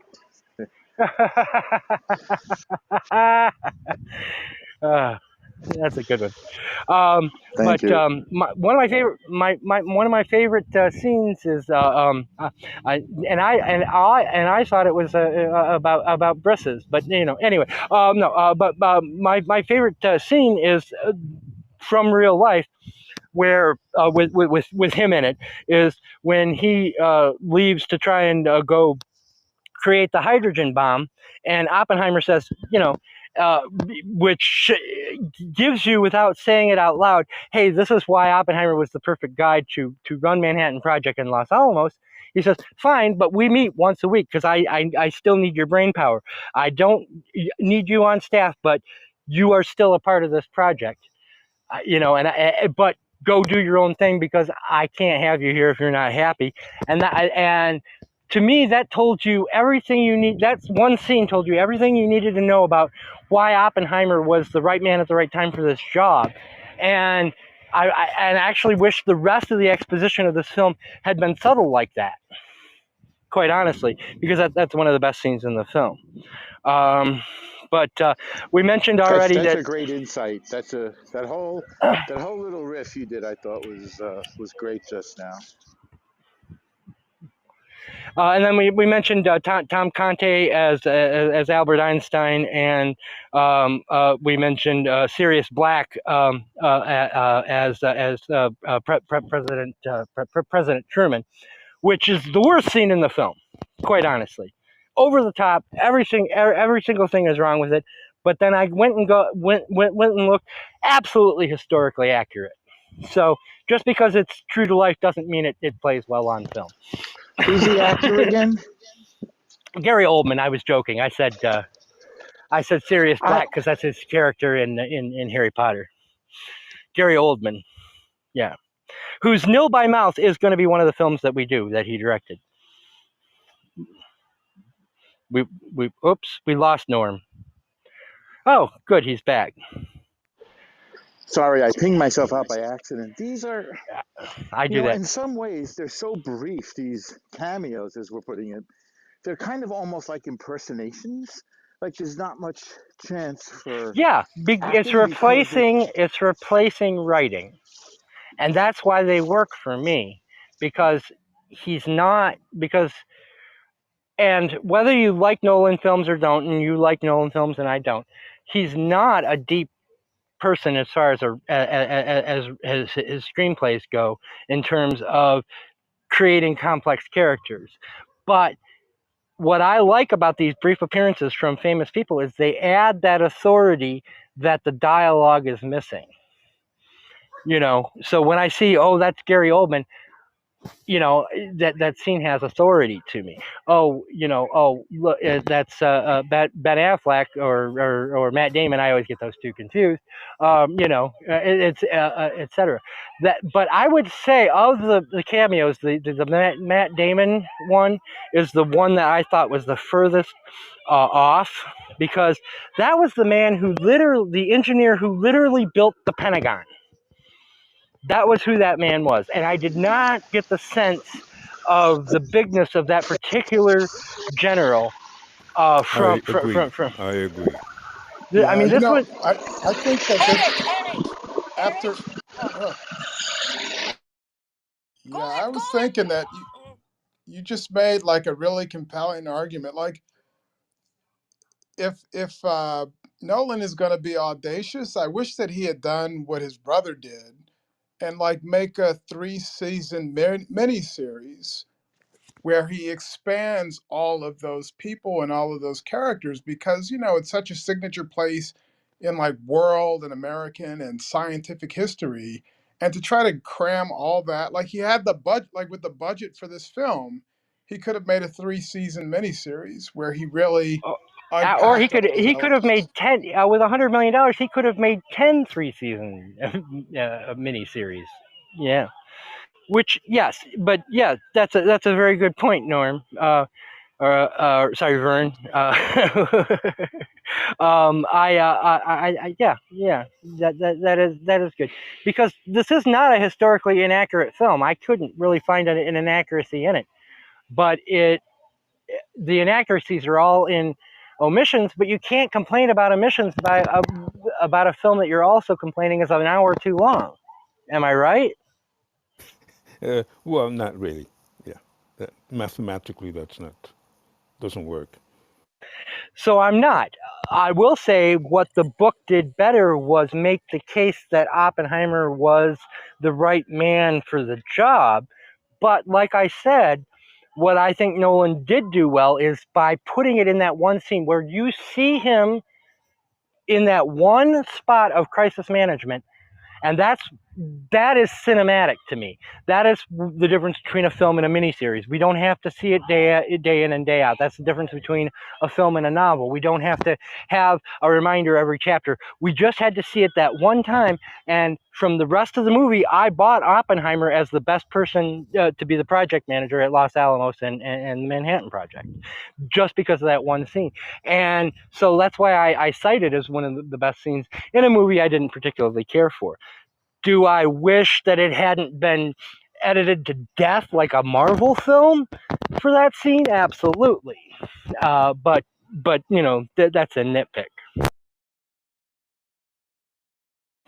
Back to you, Yassi. I like I said, I just kind of wanted so that we're not talking about these what we're calling cameos in the abstract. You know, that we're talking about the actual people. No, I was saying that the cameos work because he is glorifying. He actually about the bomb that everyone's complaining. I was one of them, and I still think that he could do a better job, even though in IMAX it's really majestic and beautiful. But there's something missing in the whole, the whole context of the film. But he didn't want to glorify the bomb, also the aftermath of it, because I think we're all in all the conversations, I think we're missing the whole point of the film, which is something else, and I'm getting to it. But these cameos, these famous actors, these familiar faces, these, we are going to remember the scientists because of these actors, and that's why the cameos work really well, I think, here in the film. And also, as you said, from the visual narrative point of view, like, if you don't want to add more dialogue, which is actually Nolan claiming that he's doing a better job here in Oppenheimer because he had a very good source material to, like, adapt from. And he's right, like, he's claiming that the action of the film is happening in the dialogues between people. uh in that case, he wasn't very successful, I think. But uh what he was successful still is in the visual, like, aspect of the film, and that's what he does really well. For instance, I think what is so important about the film is this moral dilemma and the question of loyalty. The whole, the questions that a scientist, as a scientist, asks himself with this his brilliant genius mind, the conflicts that he has to go through, and his responsibilities toward his job, his family, his personal life, and the world. So what happens here is this: he knows that what every step that he takes, a scientist, has this rippling effect, has this butterfly effect. So the film starts by this, like, raindrops in the water and these waves creating, and then this presence of rain sound, this presence of the stomping feet sound, this presence of, repetitive sound. I think it's so like very well mixed of sound and visuals. You know, and how many times do we see this? This rippling effect, these like wave kind of, the circles around, like in the water. We see it many times, and then later when who is that scientist that reminds him of the danger of it, that he rushes to Einstein and asks him the question, which make Einstein so mad. That and I think these are the main things that Heartland Snyder's the scientist. Snyder. So you see, Snyder, thank you. So he's trying to, Rory Keane was the actor. Rory yeah, Keane. he's trying to, uh I think Nolan, what he's trying to do a lot in the 3 hours, and just like what Vern said, he would have done a very better job if he made like a mini series with these people. For instance, the female characters that I always complain about Nolan. In Tenet, you laughed here in Oppenheimer. In Tenet, there is a dialogue when uh, Washington is telling the female character, like Kat, Elizabeth Debicki, she told her the world is gonna end, and she turns to them and said, "Oh, you mean my son is also gonna die?" What is this dialogue? I mean, are we watching a cheap TV like sitcom, or is it a $1 million Which movie? goes back to my theory that Christopher Nolan is a Chat GPT. That's AI. yeah. So, but look, what happens here with Somebody Killian? needs to ask him. Somebody needs to ask him. He's walking through the desert and he sees a turtle. Yeah, look, we have no. Look at that. Look at our female characters here. So we have like Kitty. So this woman is supposed to be this presence in his life, someone that his as uh Emily Blunt, she describes herself. She says Kitty is his intellectual confidant. you know so okay, what we get from this intellectual confidant is what I was like discussing with you earlier, is that the minute that she decides to stand behind Oppenheimer is out of women jealousy, which is so belittling of such a great Well, female presence. Patty, and it goes to all the characters, not just the female characters, are not giving any kind of depth of emotion or allowance to be gray at all. And that's it's not just the female characters. The problem I think with the female characters is that they're given such tiny bits of screen time. They're jotted on screen to throw a glass, show their tits, get him to say the thing. I have become deaf. Say it. Yeah. Oh, and then trotted back off screen, which is very weird because his wife is the producer of his films. So So she reads these screenplays and realizes, these are not only not going to pass the Bechdel test, not that Bechdel test is a legitimate thing because it was a joke initially, but I'm just throwing it out there as an example. But that these don't pass as these women aren't going to pass as human beings. no, like Baxter test is not working on Nolan, not at all, like never. It's not. I'm thinking right now that the only character where I had the impression had Flesh and Bones was Strauss. He's the one that gets the most time to really develop or show, display what his emotions, what his thinking is, what his tactic is. Outside of him, I agree. when I think of the beautiful what's her name again, Natok Tadlock. Tatlock, she is very intense when she's there. From the beginning, she's very intense. When she challenges him to say what is the right word, and he says, "Well, I speak German. I'm going from the original." From the beginning, she's very intense, but she does not appear much. She doesn't get a chance to build or to display the intensity, the profundity of what she is and why she is so interested. Why does she need him? We don't get to see that. In the same And way, his to wife. enhance what you're saying, Scylla, when she commits suicide, we are supposed to feel sorry for Oppenheimer, Yeah, well, as opposed to the woman who killed yeah, herself, because because there's a lot of back and forth in terms of her. Obviously, she's sick in her mind. That's very clear.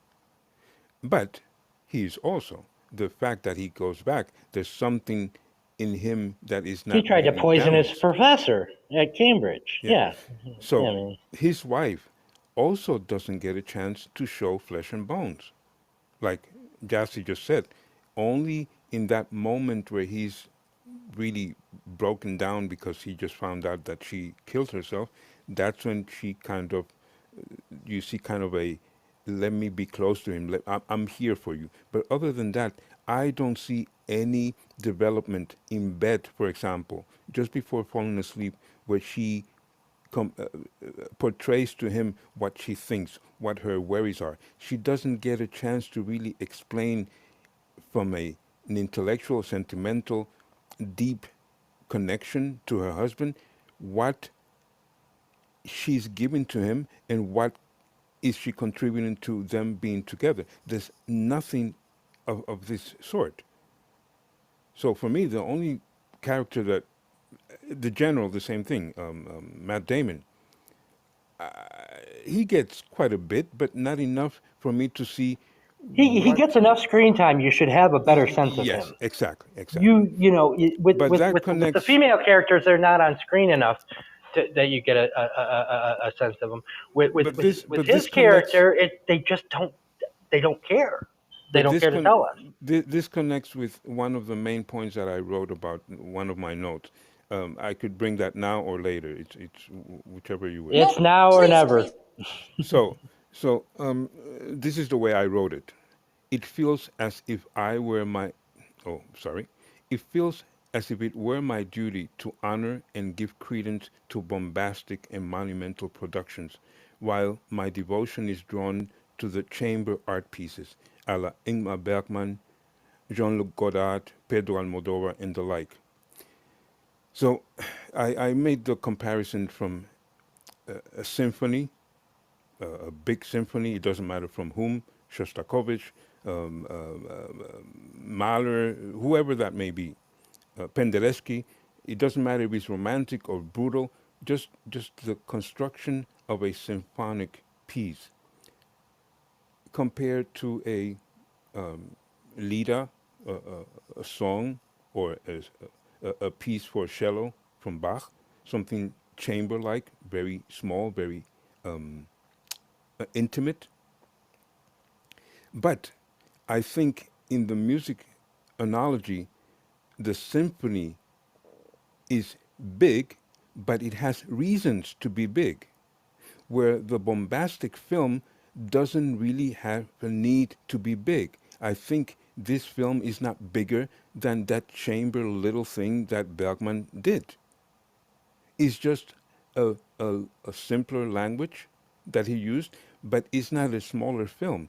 So, on one side, I am happy to see this bombastic, monumental thing that pushes me in different directions, like in this film or Interstellar. But at the same time, I'm saying to myself, why don't you try it small? Because it might work better. And I have to repeat myself. I'm not saying that I don't like the symphonic. Well, I'm not going to call it symphonic because for me, the symphony has more content than the film.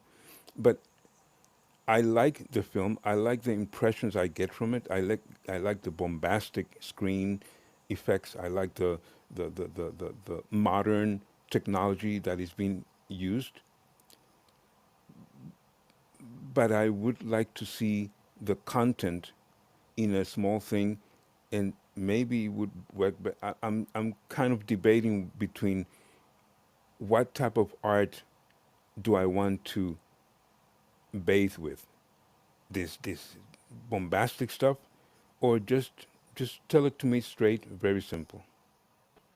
Well, I think the problem here, though, is that when you compare Bergman and Godard to Christopher Nolan, you're talking about this is a film written by a Godard hero as opposed to Godard himself. This is these are comic book characters.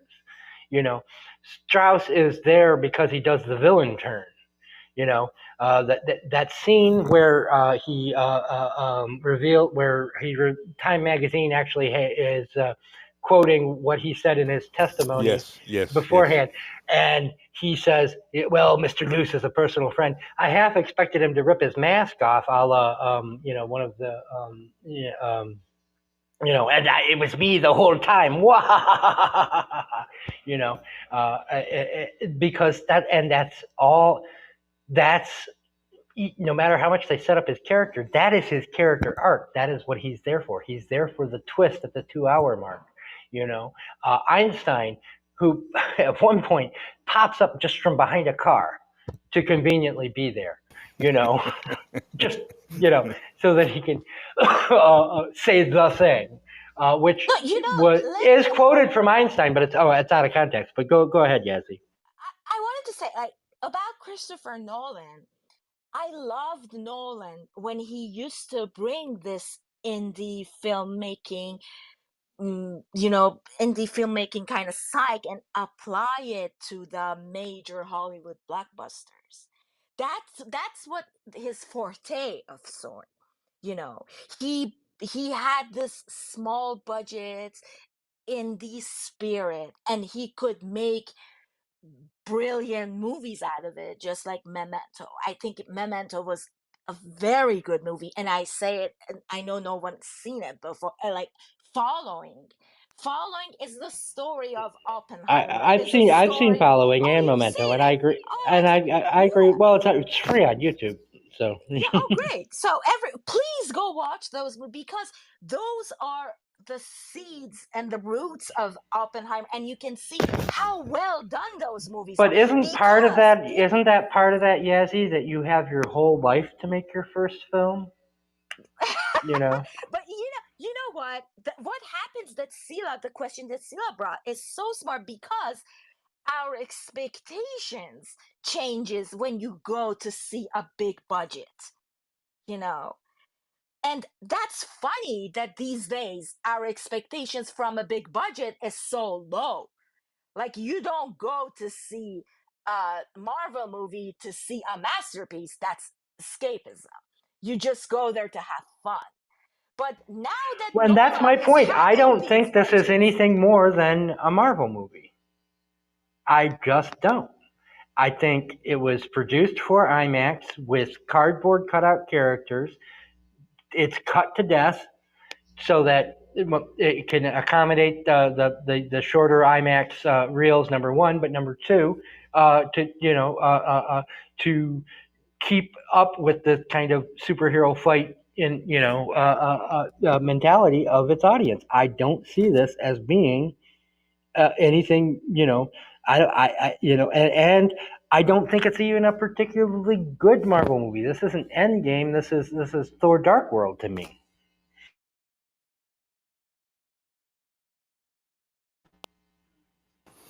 One of the best comments I find so far is from Bernd, suggesting that he should have or could have made a miniseries out of this to really get more out of it. To on one side bring in the millions, but at the same time get deeper into the character building and just more of a masterpiece with that topic than in one 3 hour film. But I can argue that he did something very well because of the timing. Like Eric, you just said that you have your whole life to make your first movie. I think Nolan picked a very good subject like to make this because Yes, you know that correct. there are like readings to Well, Inception that actually, they're saying that Robert Patterson yeah, gave him the idea. So Robert they Patterson said that picked. Inception is about the movie industry. Inception is about movies and the dream aspect of cinema and movies and how you can put yourself, you can identify yourself within a movie, and that's a read to that. And if we look at Oppenheimer, I think Oppenheimer is kind of like self-biography, it's autobiographical to Nolan. The subject suits him very well. That a man that someone that, because Nolan is keep his after his Batman movies, he's been accused of being a fascist, and he is a guy that has always been accused of making Well, cold can an movies. AI bot be a fascist though? I don't know. He can't. No, I know. See, I I don't understand accuse him that of being a it's fascist. I because that requires a level of understanding of human nature I don't think he has. so Ooh, ooh, yeah, that was. But why I think that this is a good period of time for Oppenheimer, that and that fuss and bot the created surrounding it with Barbenheimer, is that you know he uh, his now that his cinema is getting this much attention and budget, what he does is that making this, we are kind of still living on the aftermath of atomic bombs. Like, just, we can't stand completely behind uh, Ukraine in this war because America is a nuclear power and Russia is a nuclear power, and that would simply be the end of the world. So, see, we are still living in this kind of. I think this is, it's pretty much, if like what Eric is keep insisting on, like this AI thing. I think with this a with like this rapid transformation with AI and it's a power. And this movie is talking about the importance that the weapon, a mass destruction weapon, brings to a nation, and what, and also a kind of fear that, and it takes a special amount of self-conscious that Okay, well, takes yeah, to yeah, have Yazzie, that. this is a perfect time because we talked about this earlier about working this in, right? For our thought experiment, right? Hold on a minute. Hold on a minute. Let's. Let me finish here. No, no, wait. Oh, Look, okay. what is important is that, look, if and see what is said in the film by Truman. Truman tells Oppenheimer that no one will remember you. Everyone will remember me because I dropped the bomb. So it's so important. And I think this movie very well depicts this, that the power, the people in power, how important they are.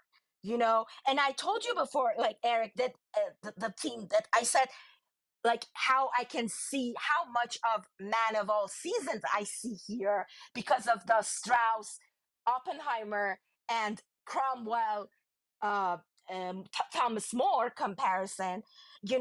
As much as I said that I see a Steve Bannon there, I can simply say, it's important, like, who has the nuclear codes. That's why Trump is dangerous. I think the movie is a good reminder for people today that it's important that who is in power.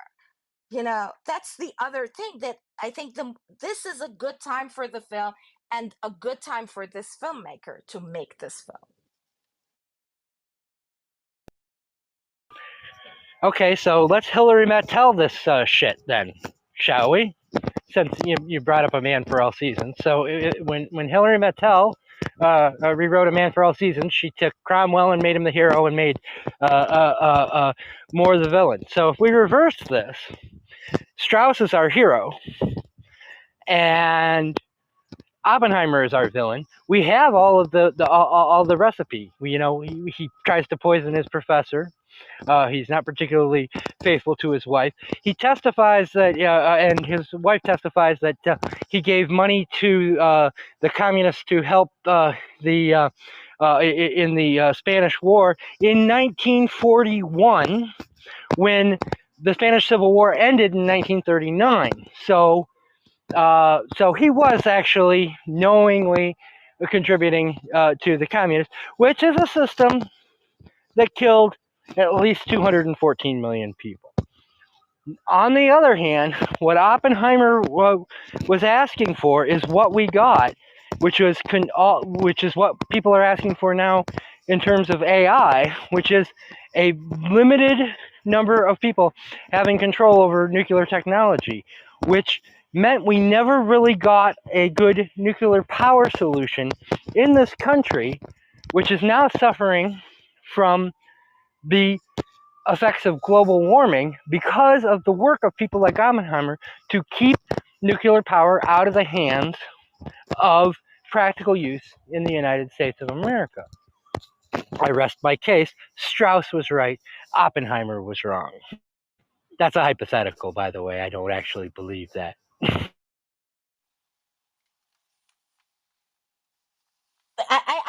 That's the thing that I brought, or I brought this idea to you. I said that the Hilary Mantel's Wolf Hall is, and Sila, I think you find it also fascinating. Is first of all, we must say that Guardian, like 100 books of the century, Wolf Hall is number one. So the fact that like a historical fiction is number one book for Guardian is like, I think, so interesting. It shows that how the way that Number one, Hilary number one fiction, not nonfiction, though. Fiction, of course, yeah, looks at this, and she took a sympathetic biographical look at Cromwell. And it's interesting relating to this film because she says that Cromwell is a self-made man.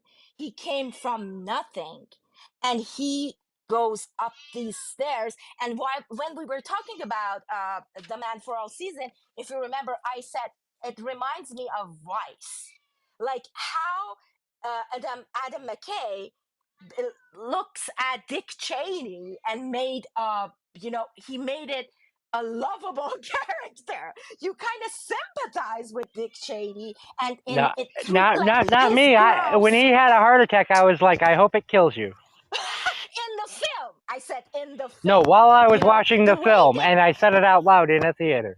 Yeah, I was like, I was audibly disappointed when he survived. Okay, I take it back. So Hamilton, let's look at it as Hamilton. Hamilton, like it's refocusing the narrative of the founding fathers. No one ever talked about Hamilton, but what Hamilton did was that he it brought a new look, a new aspect to the founding father.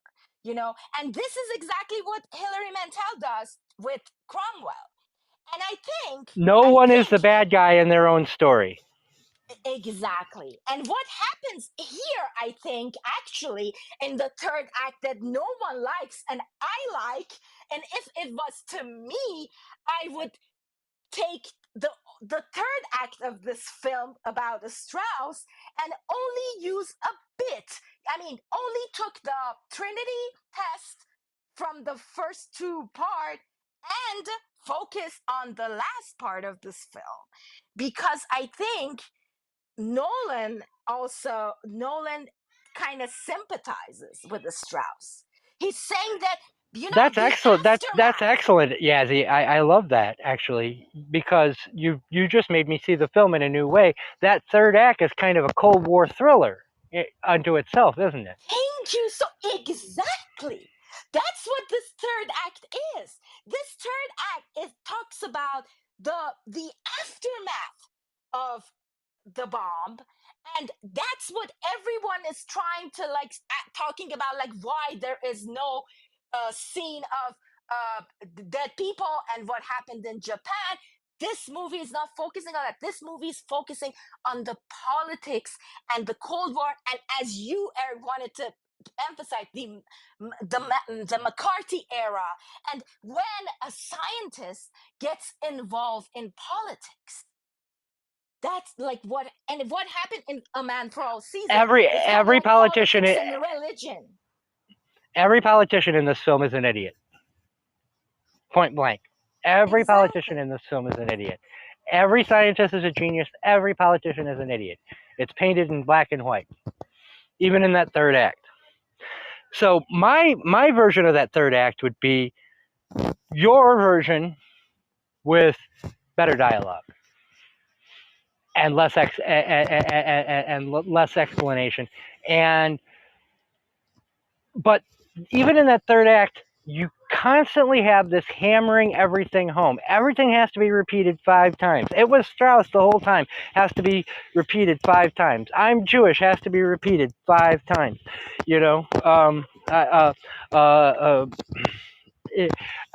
And for that third act to work, stretched out over, a regular 2-hour movie, I think you still have to start with a different screenplay. So story-wise, I agree with you, but it's still not going to be a good film without. I think of it like American football. You could have a great quarterback, you can have a great wide receiver, you can have a great running back, but if you're not good on the defensive and offensive line, you're still going to lose ball games. And that's what these things are: character arcs, dialogue, exposition that is subtle enough that it moves the plot along, but isn't so obvious that you're like, come on, just get on with it. These are the things that win or lose a film for you, and that's where this film lost me. Not in terms of Nolan's choice to tell the story non-chronologically, even though I think that's a filmmaker who, instead of wanting to tell a story, wants to enforce himself on a story, impose himself on a story. I don't think that ruins the film the way the actual material that your guys in the trenches. And so here's my solution: somebody besides Nolan write the film, and then Nolan directs it. I was just thinking of that. And then we can see where Nolan's talent really is, to me. But you did make me see the film in a whole new way, because that third act is a film unto itself. You're absolutely correct, Yassi. That's another one of your very brilliant observations. Yeah, it's a Cold War thriller. It's not that brilliant, but thank you. Okay. Now I have to see the movie again. No, come on. I don't know if I'll always find something in it. I don't know if I'll watch. I don't know if I'll watch the movie again, but I might watch that last hour again. That was the other thing that pissed me off about going to see this thing at the theater and it being 3 hours long. It takes you 2 hours to get into a theater. Plus, you've got that is like 8 hours out of your day, and God damn it, it's Christopher an important Nolan. topic. Yeah, it is an important topic, but God damn it, Christopher Nolan, if you're going to take 8 hours out of my time, this should have been a lot better. I'm just saying. I don't feel like that about the Martin Scorsese film, which is even longer, and took even more of my day, because I actually, walked out of it and I felt enriched. I don't here. And I think that's why maybe there's a hostility towards this film that it doesn't deserve, because it really is just Oppenheimer told as if it were a comic book with comic book characters. What I can say is that after reading the American Prometheus, the 600-page book, I can't say right now that I know Oppenheimer. That he's a very complicated character. I post a link there. It's the guy that wrote Steve Jobs biopic, Walter Isaacson. He interviews Kai Bird, the writer of American Prometheus, and that's a very good interview. And from the biopic, I think this he's such a complicated character. And Nolan, what he did was that he of course he uses his narrative, he uses his style, he likes to tell the story in this way. And also he brings up this moral questions, this kind of what's it called, the test. He wants to, like, the trolley test, the Charlie test. He's asking this question, that who is wrong, who is right. That's his mistake here. That's his mistake. If you're making a biopic, I think Tarantino said the best thing about the biopics. He said that biopics are for filmmakers or for actors who are craving Oscars. It's corrupted cinema. And he's right.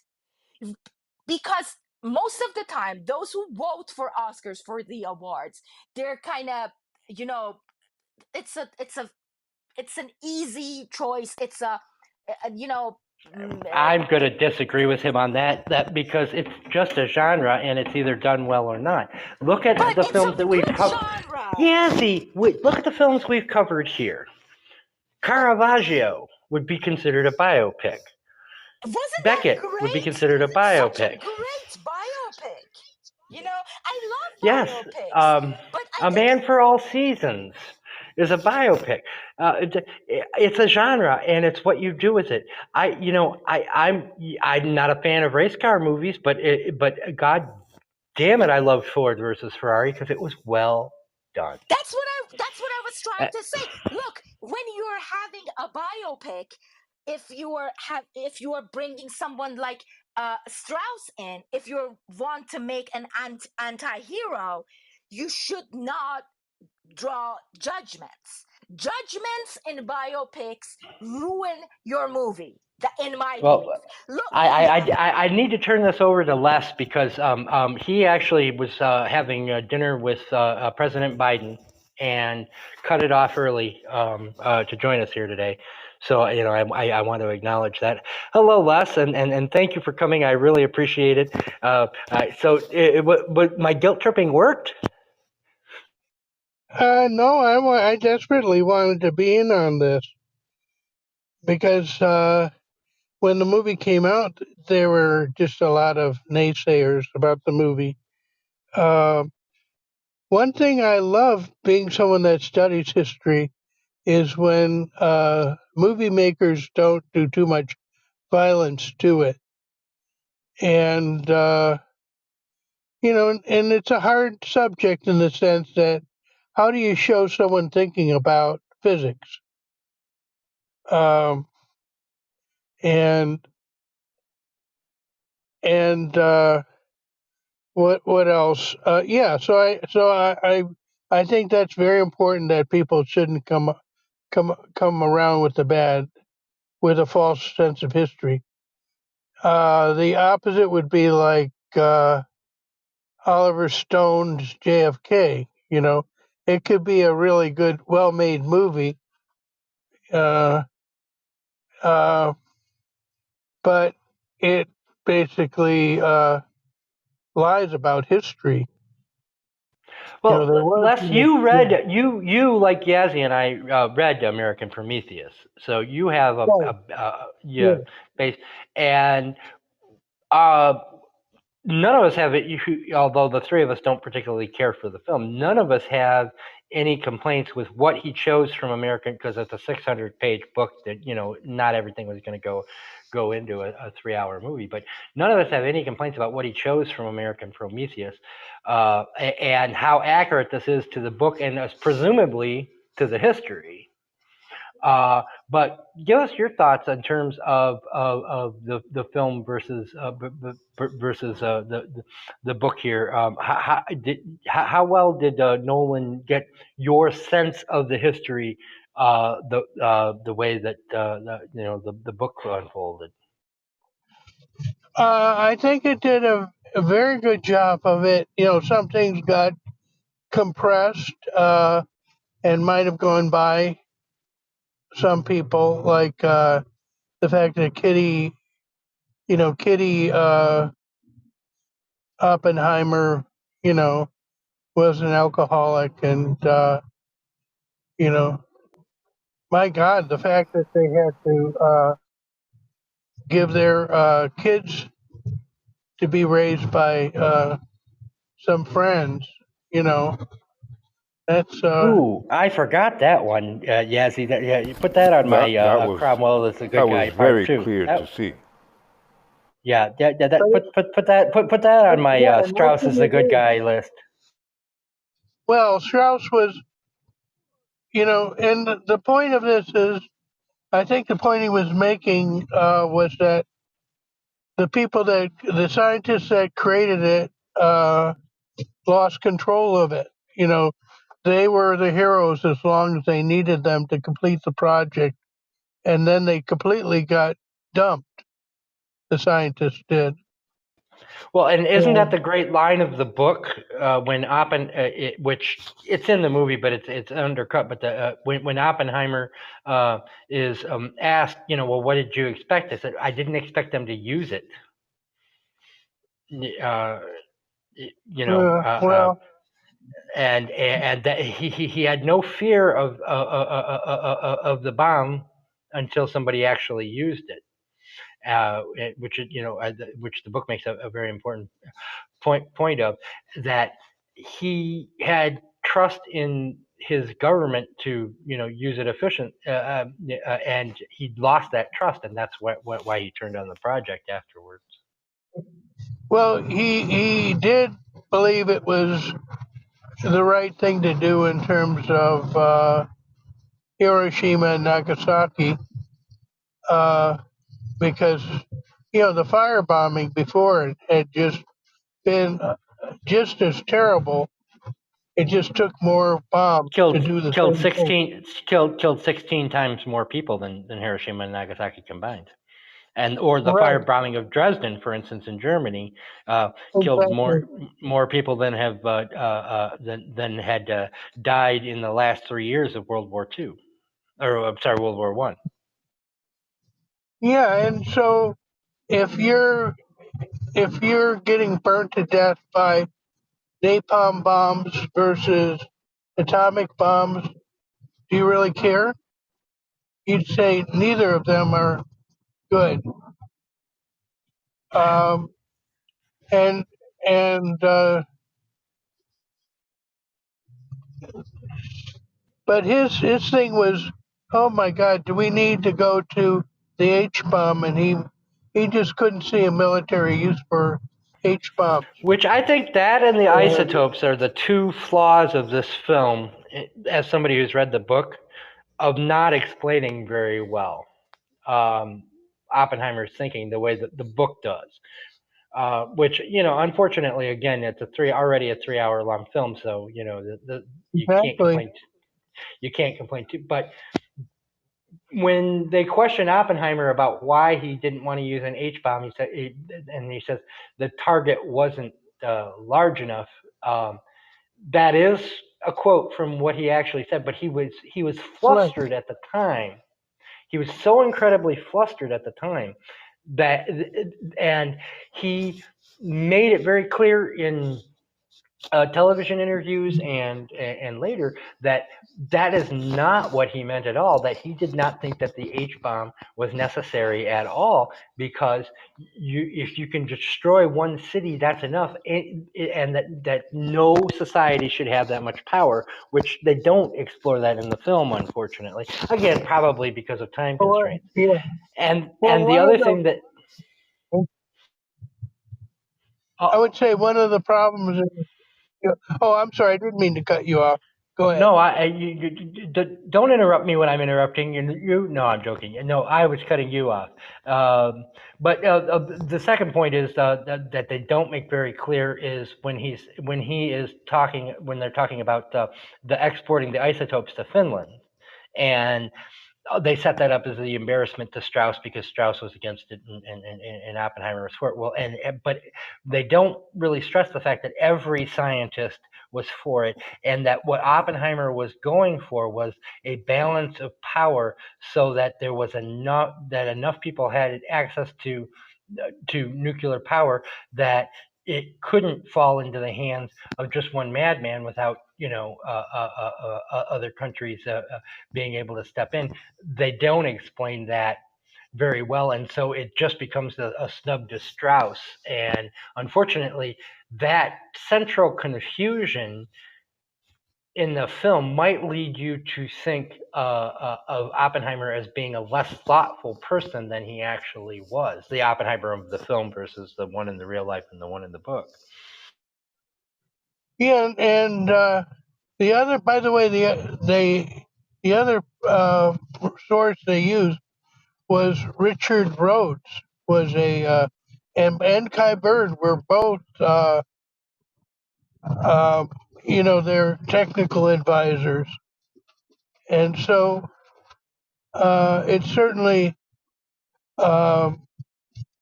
you couldn't just.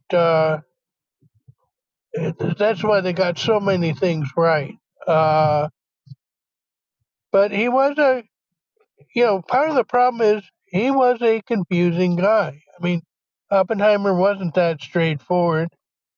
The one thing that, just makes zero sense is the scene with the apple, poisoned apple. But it was historically accurate.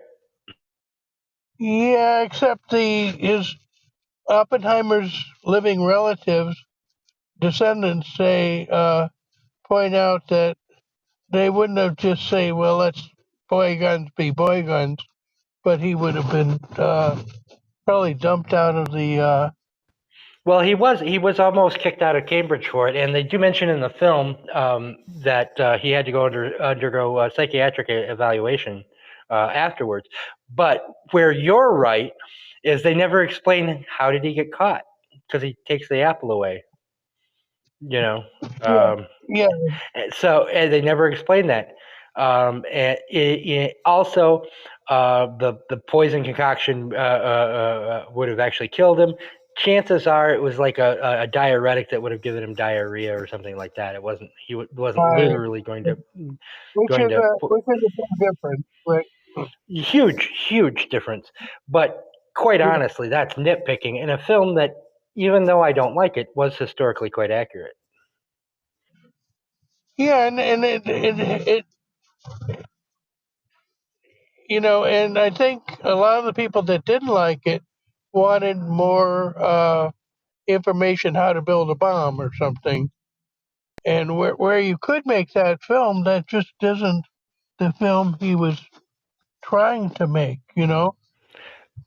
But where I think most of the criticism surrounds, Yassi's got a very good point about the lack of good female characters.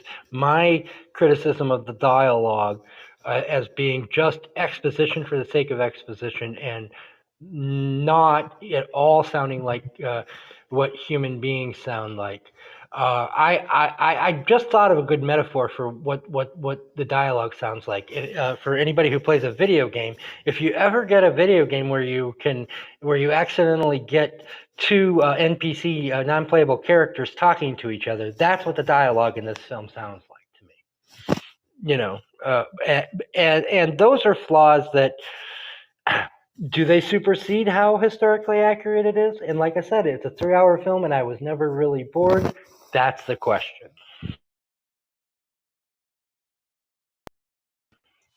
No, I think Sila can also talk about this.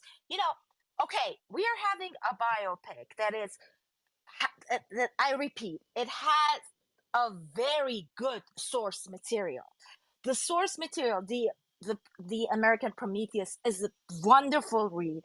It's such a good book, and the emphasis on every part of Oppenheimer's character, even though I repeat myself, even after finishing the book, you can say that you know this man because of the complexity of his character and his brain, this genius mind who was interested in arts and in poetics and and physics, and his his visual, his a he's a he envisions this the atomic bomb, the atomic fusion, just like Einstein.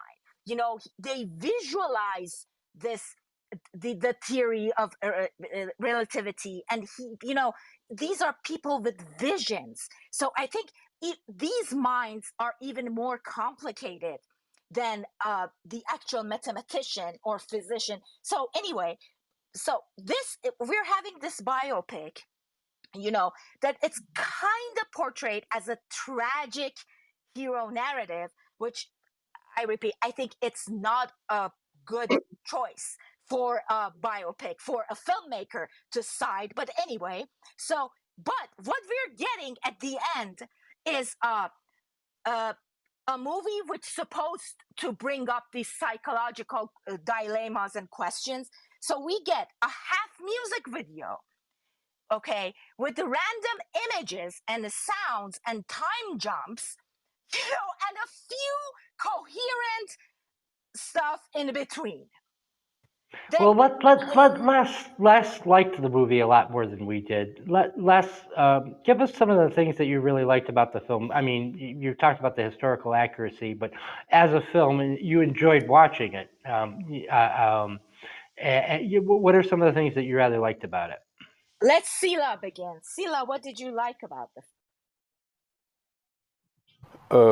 I need time to think about that one. So No, Les, what do you like I'm about not, the I'm film? not, okay. Anyone who wants to participate in the chat also, you can say what would you find interesting I'll, about the film? I'll contribute my part. I cannot argue it was a bad film because it was entertaining, it was well done in terms of, you know, I'm getting um, something to look at, something to think about. But for me, the person I am, for me, that's not enough. So I really cannot say why I like it. I would not, I'm glad I saw it, and I think I will see it again to understand some details better. But I cannot consider that ever one of the best films I've seen. I'm going to go with Florence Pugh's boobs. Okay, Les, how about you?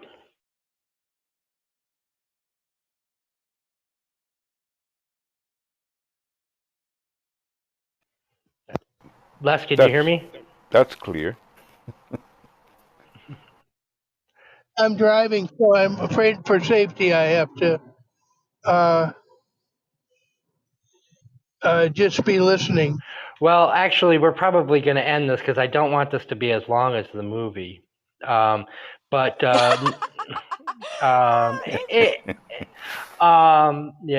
and I don't want people to say, but that last hour. No.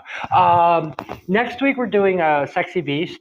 It is available on streaming. If you can't find it, I'm ETROMMATER at the artist formerly known as Twitter. Back channel me, and I will send you a link to it. But it is going to be the first of a series that Yassi is heading up about the British crime drama. So next week is going to be Yassi's show, so she'll be the one bossing me around. So I kind of did this week too. No, I want to say something about next week because I just mentioned music video, and what was that? I kind of went back to my teenage years and stuck in Radiohead music videos. So I kind of reminded of the filmmaker, and I said that we have to like watch one of his films, and Eric suggested that we watch the fantastic 2000 Sexy Beast. Is he's and just like many other filmmakers that we already talked about here, he comes from the background of music videos, and very amazing music videos, actually visually brilliant. So we really suggest you watch the film. You're not going to regret it, and it's not 3 hours. But yeah, Yazzi's we're gonna at least we have one British crime drama a month for Yazzie. So this is the schedule going forward until we change our mind. So we're gonna do one kitchen sink drama, one British crime drama, one British comedy, and one historical film a month. So with that in mind, our suggestion box is always open. Or if we're missing a genre, you could go ahead and tell us. But that way we're not going to be always doing a history 1 week after the other, or a depressing up north drama 1 week after the other. We're going to spice it up that way. So that was an executive decision. So we'll see you all next week. Again, Sexy Beast. Jonathan Glazer is the name of the director. Ben Kingsley gives, I think, his best performance ever in the film. But I'm looking forward to the rest of your opinions. And have a great night. Thank you for coming. I think this was a very successful room with a wide diversity of opinion, and this is what I love most about Clubhouse. So thank you, everyone. Can I say the final sentence about, like, as you always say something poetic? Oh, I usually do, but that's only when I like the movie. So you have one. I have one. And it's Tarkovsky talking about biopics. I said I love biopics, and I really do. I love very bizarre biopics. Actually, one of my favorite biopics is Todd Hayes of Bob Dylan, or like Tim Burton's Ed Wood, or David Lynch's Elephant Man, or Spike Lee's Malcolm X. But what I'm going to quote is from Tarkovsky when he talks and from the movie Andrei Rublev, because I found this sentence the whole essence of Oppenheimer that didn't deliver, and this is it. Tarkovsky believes that for making a biopic, you have to find a larger theme in the person that you're telling the story about, a universal element. And in the film, Andrei Rublev says the essence of a genius is his ability in the hardest of times for his people to convey moral ideas to the people, to express their dreams of brotherhood and unity. That's beautiful. All right. We'll see you all next week. Thank you for coming. Sexy Beast, Jonathan Glazer.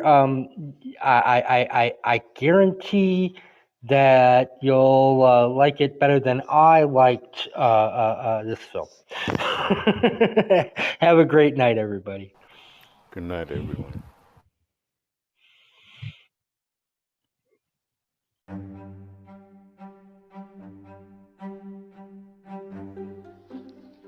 Want to join the conversation? Every Thursday, we record on the Clubhouse app. Just follow the link in the episode description, and you can be a part of our panel.